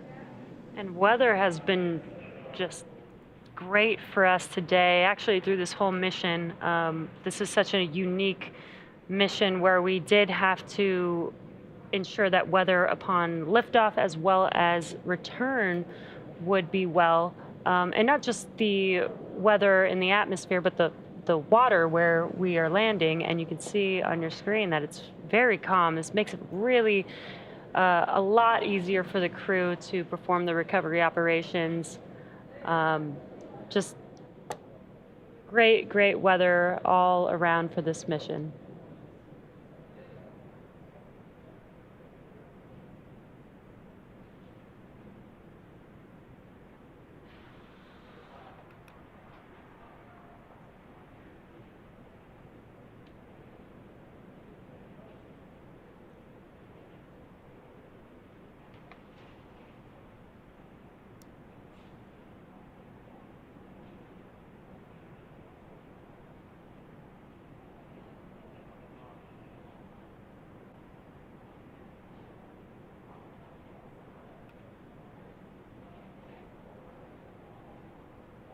So we just saw the crew tossing a line to the other member of the recovery crew on the Dragon capsule itself. And so this last bit of distance, we want to make sure that it is nice and controlled for the Dragon vehicle to come on in and make its way up the recovery vessel.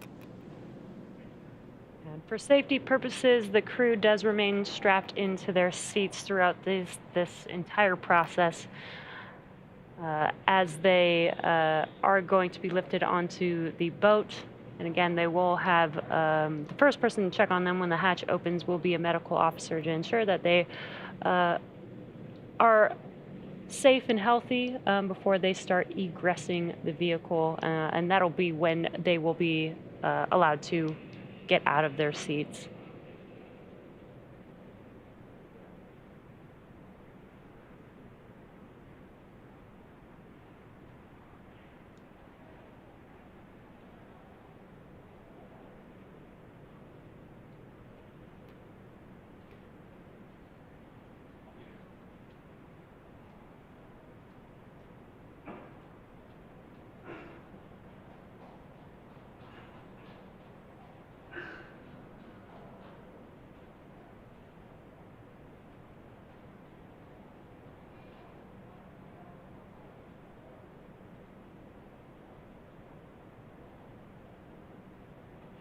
We've got a crew member on the Dragon capsule at the moment. And again, they are helping with the rigging and hoisting process to lift that Dragon capsule onto the recovery vessel.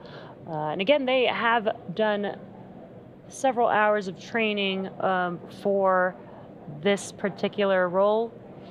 So they are professionals.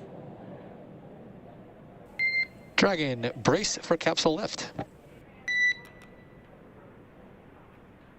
Break.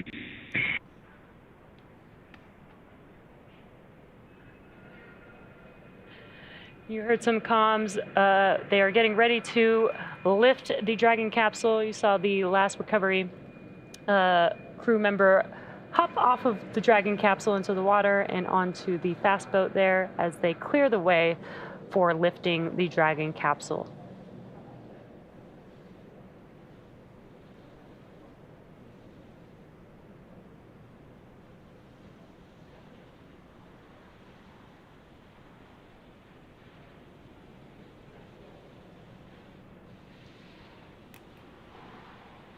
And here comes Dragon out of the water.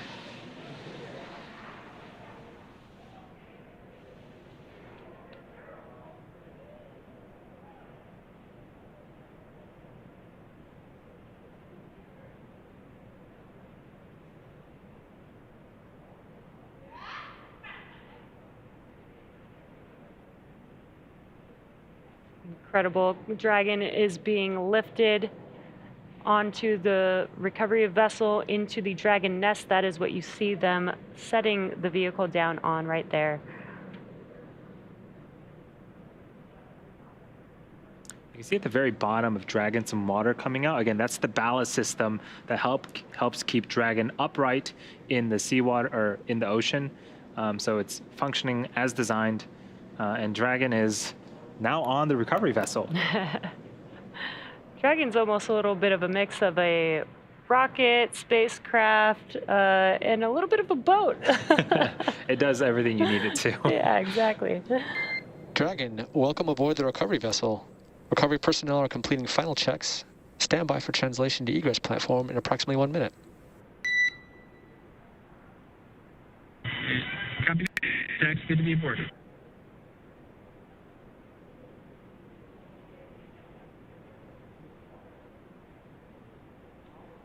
I see some fist pumps from Dr. Cyan as aboard the Dragon capsule right now. Next event coming up after the team does some safety checks is opening the side hatch. That's going to be very, very exciting. We're going to see the crew for the first time, and they're going to see Earth for the first time since 3 days ago. Well, they've seen Earth. They've seen Earth. But from space. Yes. They'll see Earth from Earth now. They'll become Earthlings again. And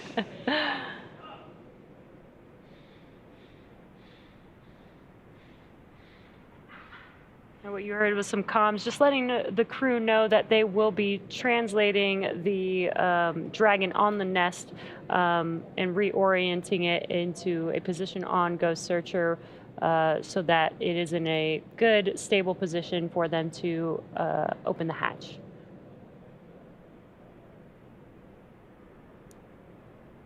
So while Dragon's top hatch houses the cupola, the astronauts will egress from Dragon's side hatch. That's what you see in the center of your screen, pending capsule orientation from the water.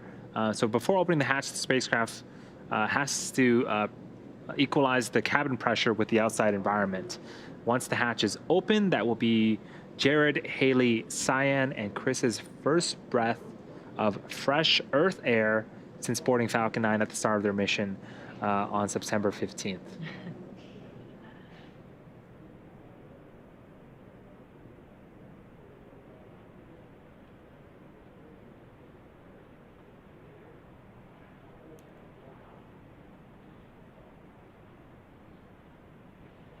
If you're just now joining us, you are watching the Inspiration 4 mission. The Inspiration 4 crew is back home on Earth. We have lifted Dragon with the crew onto the recovery vessel, and currently in a minute or so, they should be translating the vehicle into a position where they can open the side hatch and then perform the next steps for egressing, which will include a medical officer checking on them prior to that egress. Yeah, and on the right-hand side of your screen, that's a live shot inside the capsule. Dragon, translation imminent.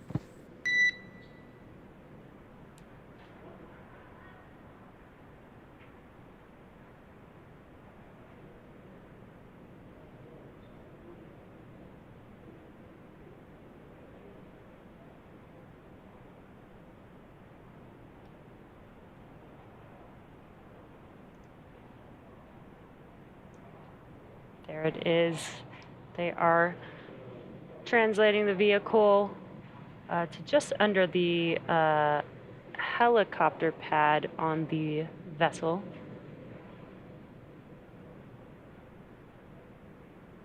Looks like they're starting to wash it down, get it clean, prepared for that hatch opening. Yeah, this is essentially an egress or a platform for the crew members to exit. Dragon is quite large, and the side hatch is quite a bit a ways up, and so we want to make sure that when we open the side hatch, they can just comfortably get out. And what they have there is a ladder as they prep for hatch opening. There's a few things that they do have to do here for preparation before they open up that side hatch.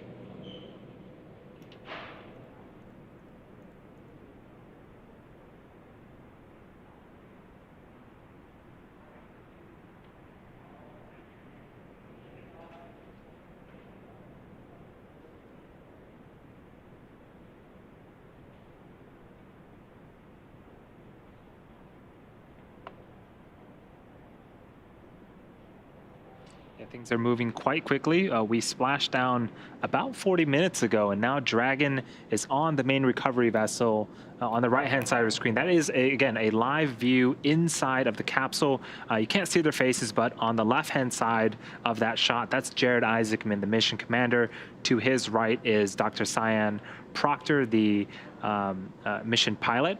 To Dr. Cyan's right is Chris Zembrowski, the mission specialist, and to Jared Isaacman's left is Haley Arsenault, the medical officer of the mission. And I'm sure they're all excited to come back to Earth and probably still enjoying some in-flight entertainment, as Jared called it. Yeah, what a crew for this mission. Just such incredible individuals, raising money for St. Jude Children's Research Hospital, doing science experiments while out in orbit, let alone just being the first all-civilian crew to go to orbit. It's just been so inspirational, and I can't wait to see them egress the vehicle shortly here. Yeah, it's definitely going to be a very, very exciting time. Yeah, all the science that they've done, all of that data is going to be available essentially to the public, and so you know, all the experiments that they've done is definitely going to benefit a larger populace than just this specific mission. Right, and so far, this mission has raised up to $157 million for St. Jude Children's Research Hospital, which is incredible. That's going to save a lot of children's lives. Just an incredible mission from start to finish here.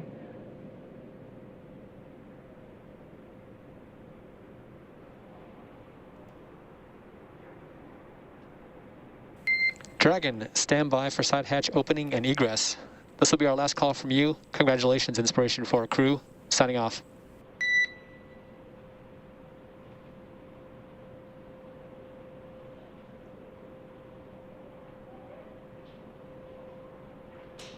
Great comms.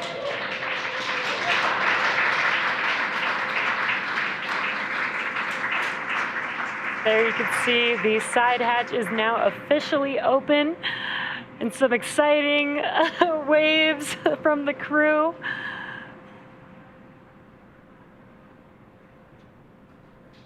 Now they are putting on some protection along the hatch door for while they egress the vehicle here. So we have members of the recovery team inside the capsule with the crew members.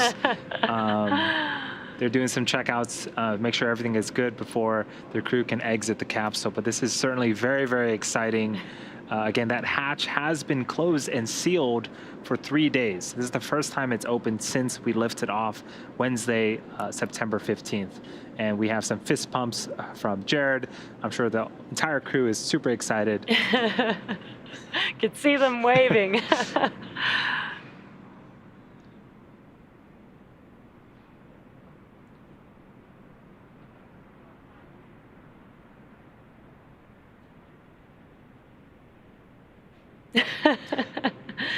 Lots of excitement from the crew as they're getting ready to egress the Dragon spacecraft.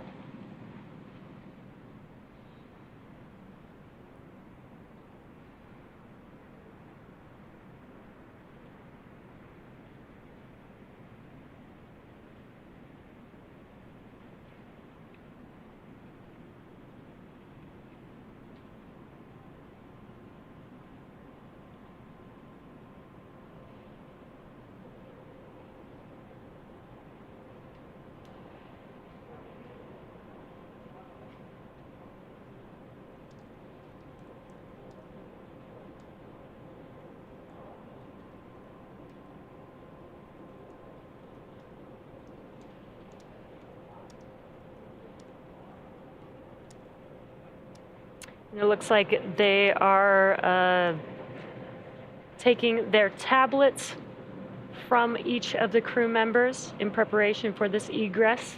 Now there is a procedure that they will go through even now as they egress the vehicle. It won't just be all of them getting out at once. They will follow a procedure. I believe they will be starting with egress of seat 1.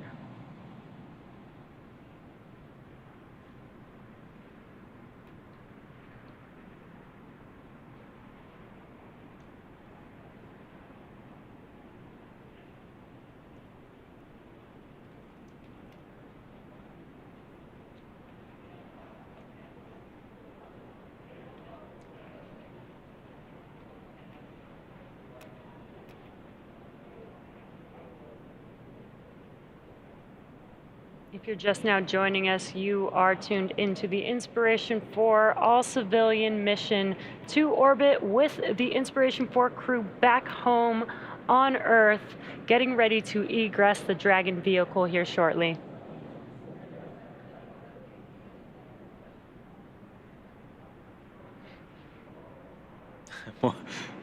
More exciting fist bumps.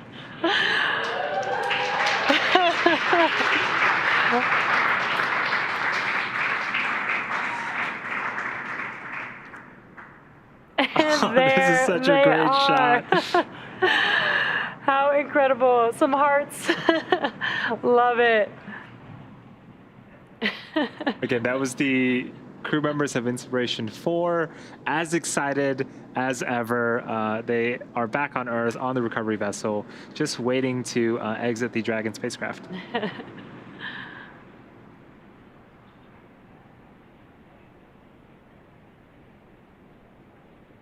Some fist bumps going around. Again, as the crew does begin their egress, they will have a team that does help them as they egress or exit the vehicle. As they have been out in microgravity for the last 3 days, they have not felt the gravity of their own body in 3 days. So this is very standard procedure to have some support and help as they egress the vehicle.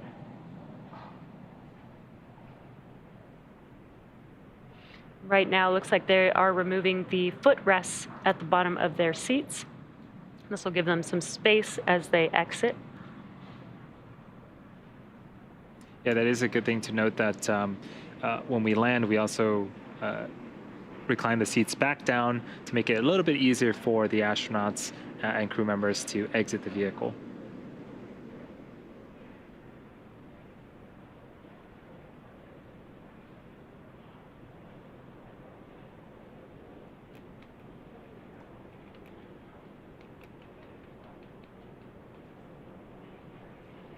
And it looks like we have our first crew member, Haley Arsenault, egressing the vehicle.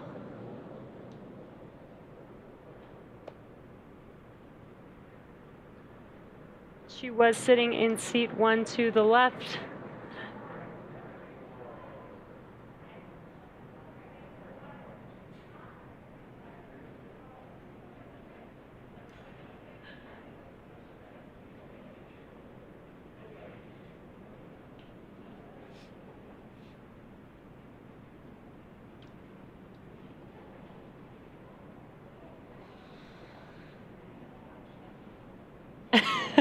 She looks very excited, even if we're just looking at the backside of her SpaceX spacesuit helmet.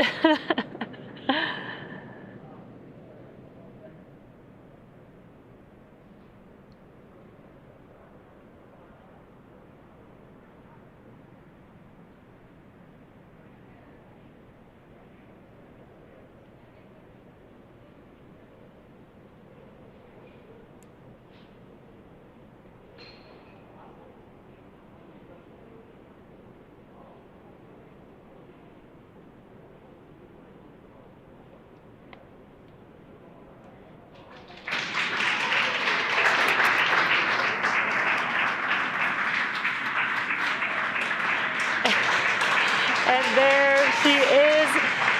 Medical Officer Haley Arsenault has now egressed the vehicle, the first of the Inspiration 4 crew, and so very excited. Lots of waves, thumbs up. Thumbs up.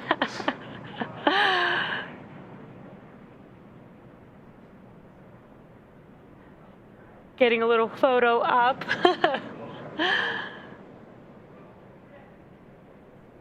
And it looks like up next is Dr. Cyan Proctor. Yeah, this is very exciting for the crew to be exiting the capsule and finishing their Inspiration 4 mission, a mission that's done so much for folks around the world. Yes, absolutely inspiring all the way around. Just an incredible mission with an incredible crew. And here comes Dr. Cyan Proctor. There she is, excited as ever. Big Dr. waves. Cyan Proctor. Oh, I love it. Love it.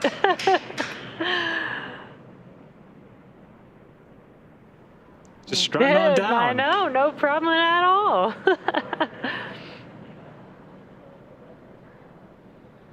Looks like Mission Specialist Chris Sembrowski is up next to egress the vehicle.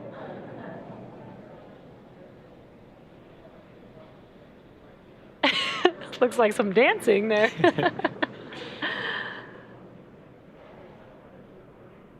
Again, there is crew there to help them egress to make sure that they do not damage their suits or themselves on their way out.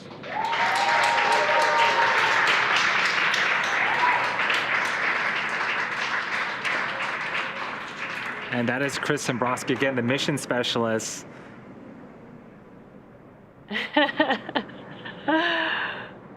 Again, with a smile all over his face, super excited, ready to go. Yeah, there we go. Last but not least, we have Commander Jared Isaacman getting ready to egress the vehicle as well. The final fourth Inspiration 4 crew member of the first all-civilian crew mission to orbit. And what a way to close it out. He was really the person with the vision. There he is.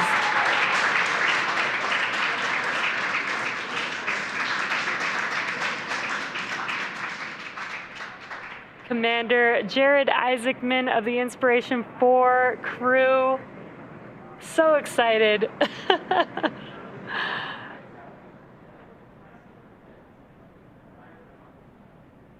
Handshakes and hugs all around. Amazing. Now they will be doing a standard procedure, going into the medical room on the recovery vessel and doing some medical checks to make sure that the crew is safe and healthy. And then they will hop on a helicopter and head back to Florida. Yeah, well, now that Jared, Haley, Cyan, and Chris are safely back home on Earth, and getting checked out by our medical team, we're going to wrap up our live coverage of their historic return. We started this day about 2 hours ago. We had successful trunk separation. We completed a deorbit burn, closed the nose cone. We got through that blackout period of communications. Both sets of chutes deployed, awesome, and the crew splashed down. We hoisted them up, and they have just exited the vehicle. Next up, they will catch a helicopter ride back to shore where they will be rejoined by their families. So welcome back to the Inspiration 4 crew. It has been an honor and a privilege to share their journey with all of you as we continue this new era in human spaceflight. Yes, for updates, check out our social media. Also, be sure to donate to St. Jude. There's a donation button if you're watching on YouTube on the right-hand side of your screen. The Netflix documentary is coming out with its 5th and final episode here shortly as well, and that will conclude liftoff and splashdown return of the Inspiration 4 mission. Again, thank you to everyone that has joined us so far, and thank you everyone for following along. We'll see you next time.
Good afternoon and welcome to SpaceX's splashdown coverage of the world's first all-civilian astronaut mission to orbit.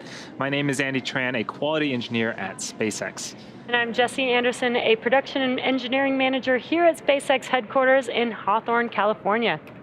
Today, we are awaiting the return of our 4 incredible civilian astronauts, Jared Isaacman, Dr. Cyan Proctor, Haley Arsenault, and Chris Sembrowski. These 4 astronauts are wrapping up the 3rd and final day on orbit in preparation for splashdown in the Atlantic Ocean off the coast of Florida at approximately 4:06 p.m. Pacific time in just about an hour from now. The crew's return to Earth officially began yesterday around 3:19 Pacific time when they initiated their first downhill phase burn, followed by the second downhill phase burn roughly an hour later. Now, each of these events involved short firings of Dragon's Draco thrusters to lower Dragon's altitude in advance of re-entering the Earth. Following these 2 burns, the crew finished out a day of medical research, calls with family, and then turned in for their last night of sleep on Dragon around 2:30 a.m. Pacific time. Now, just before 1 p.m. Pacific time today, the Inspiration 4 crew donned their spacesuits and made their final cabin preparations before they begin the last series of operations prior to splashdown. Yeah, we have a lot of events coming up today, so let's walk through the dynamic activities ahead of us this afternoon. Coming up in a few minutes at 3:09 p.m. Pacific time, we have claw separation. Dragon has to move into the proper attitude or angle in order to separate the trunk so that they don't deorbit together. The claw connects the trunk to the capsule. It also delivers power, telemetry, and fluids. So claw separation is the first step in separating that trunk. Trunk separation is next. That happens around 3:12 p.m. Pacific time. Once the trunk is separated, Dragon is running entirely on battery power. So if you're looking at the animation on your screen right now, the trunk is the bottom half of the section of the Dragon vehicle, the cylindrical portion. That will detach and leave just the capsule returning back to Earth. A few minutes after trunk separation at 3:17 p.m. Pacific time, we'll have the beginning of the deorbit burn. This is the last time that we'll use the forward bulkhead thrusters, and after that, we'll close the nose cone and lock it in preparation for re-entry. That deorbit burn is expected to last for about 15 minutes, and that is what will line up Dragon for re-entry into Earth's atmosphere. As the cabin continues to increase in temperature a little bit, there's nitrox that is used to cool the cabin and the suits to keep the crew nice and comfortable. The orbit sequence start in 5 minutes. You are now live.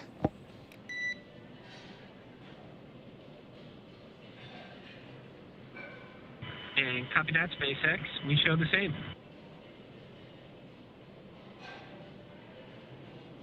So what we heard was the crew operations and resource engineer, also known as the core, communicating to the crew on Dragon.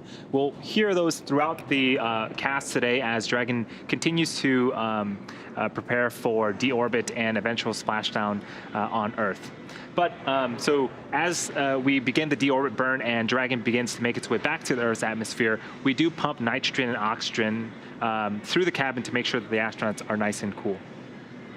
And then we will close the nose cone, and this will cover the forward hatch thrusters that we use in the deorbit burn. And it also protects the cupola during re-entry. And then during re-entry, we will have a known calm blackout period of time. This is an expected loss of communications with Dragon for about 7 minutes as Dragon passes back into the Earth's atmosphere. About 7 minutes later, we will regain that communication around 3:53 p.m. Pacific time, although the timing is not exact. A few minutes after we get communications back, we're going to start to deploy our parachutes. First up, we have the drogue parachutes, and on screen now is test footage of the drogue chutes and the main chutes, testing the parachute system, make sure that everything is good. And these have gone through numerous amounts of tests to make sure that they are safe for flight. The drogue chutes are 2 smaller parachutes that are designed to stabilize the Dragon and slow it down before release of the main chutes, which you just saw on screen. Those are the 4 orange and white larger parachutes that will further slow down the spacecraft. Over the course of the 3-minute descent, the drogue and mains work together to bring vehicle velocity down from 350 miles per hour to just 15 miles an hour, at which point we have splashdown. That's expected to occur right at 4:06 p.m. Pacific time. After we splash down, we have about an hour before the recovery crew and recovery team goes through their checklist of procedures before we can get the crew out of the capsule. So we do have a very exciting day ahead of us. Now, once it's time for our crew to deorbit and splash down back on Earth, they'll be heading to one of the targeted sites supported by SpaceX. Now, all of these sites are located off the coast of Florida, either in the Gulf of Mexico or the Atlantic Ocean. And spreading the supported sites across multiple locations helps to maximize the return opportunities for this mission and future crews, lowering the chance that we'll have to wave off due to bad weather. Now, since Dragon is capable of splashdown on either side of the Florida Panhandle, we have 2 identical and fully equipped recovery vessels ready to support, one in the Gulf of Mexico and the other in the Atlantic Ocean. And it looks like we also got a live view onboard Dragon with our Inspiration 4 crew. Yes, this is the over-the-shoulder view. On the left-hand side, that is the mission commander, Jared Isaacman, and to his right is the mission pilot, Dr. Cyan Proctor. So what they're interacting with are some LCD screens on Dragon that gives them a ton of information about the vehicle, about the mission profile, and they'll be tracking the Dragon vehicle all the way down to splashdown today. Yeah, and Dragon is flying autonomously, but they will be following along with each dynamic event that happens, so that they are aware of every event that does happen, as they're going to feel a lot of the things that are happening. Yeah, so we're expecting them to experience about 3 to 5 Gs on re-entry, and I believe, is he watching a movie? That is great. They're just relaxing, very nice and comfortable inside Dragon. Yeah, it looks like they're entertaining themselves on their flight back home, essentially. Yeah, so that tablet that's attached to Chris Zembroski's thigh also provides them with a ton of checklists throughout their duration of the mission. It also provides them with some entertainment as well, which Chris is enjoying. And I would be remiss to mention that Haley, who we got a brief shot of, she was sitting on the far right-hand side next to the window of Dragon. Haley Arsenault is the medical officer, and that will round out the Inspiration 4 crew.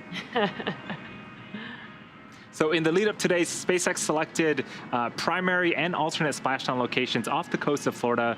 The selection process works with a lot Dragon, deorbit sequence start. And copy that, SpaceX. We show it. Cool, so we got the call from the core that the deorbit sequence is starting. Again, we're going to be starting off with the separation of the claw and then eventually the trunk. So again, you'll hear those beeps throughout the cast today. Those are Quindar tones, and effectively what those do is they help to clear the air to make sure that communication to and from the crew and ground are nice and clear. So Jesse and I will try to pause and make sure that you guys also are able to listen in to that as well.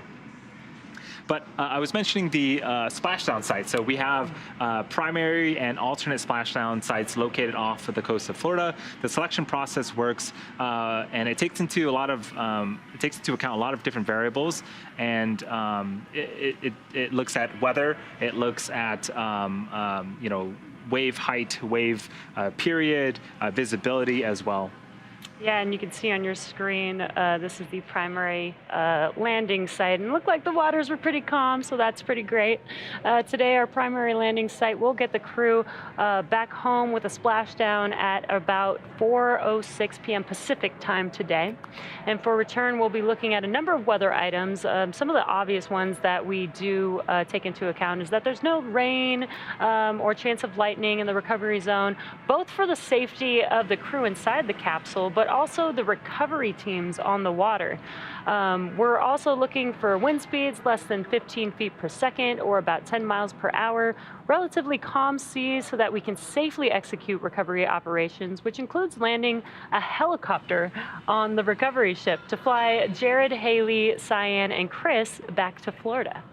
Yeah, and if you've been following along since Wednesday, we had mentioned that for this particular mission, weather was of particular importance. The inspiration for our crew did not go for an extended duration to the International Space Station. They were orbiting the Earth for the duration of their mission, so we had to make sure that weather was good on ascent, at liftoff, and also for splashdown today.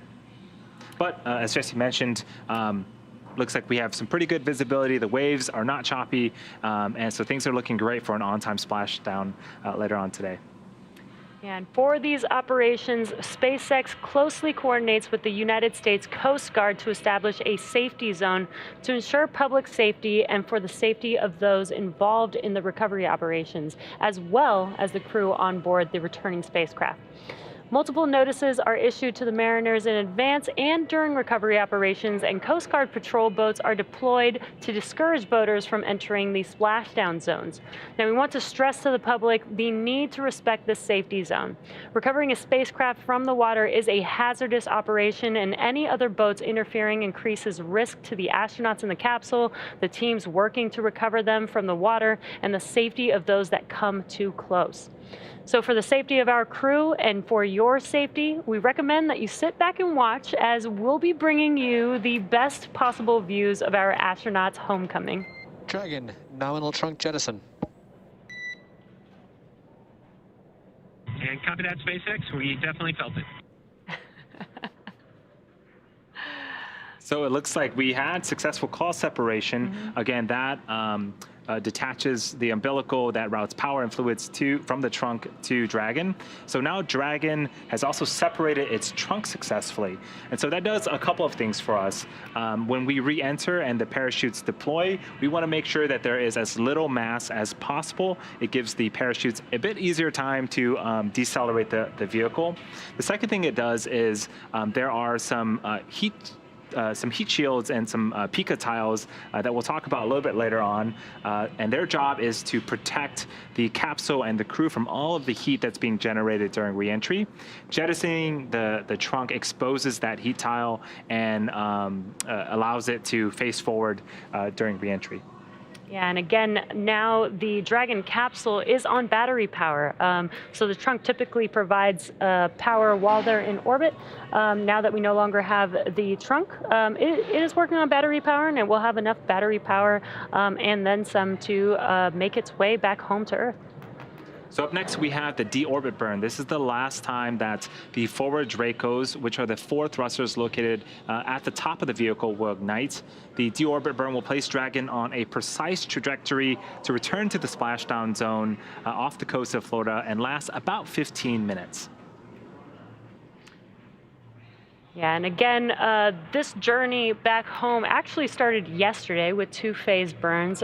Those 2 phase burns, as you may know, the crew made their way all the way out to 575 kilometers away from Earth. I think the furthest they went was 590 kilometers during their mission. But the two phase burns yesterday did bring them back down to approximately 365 kilometers.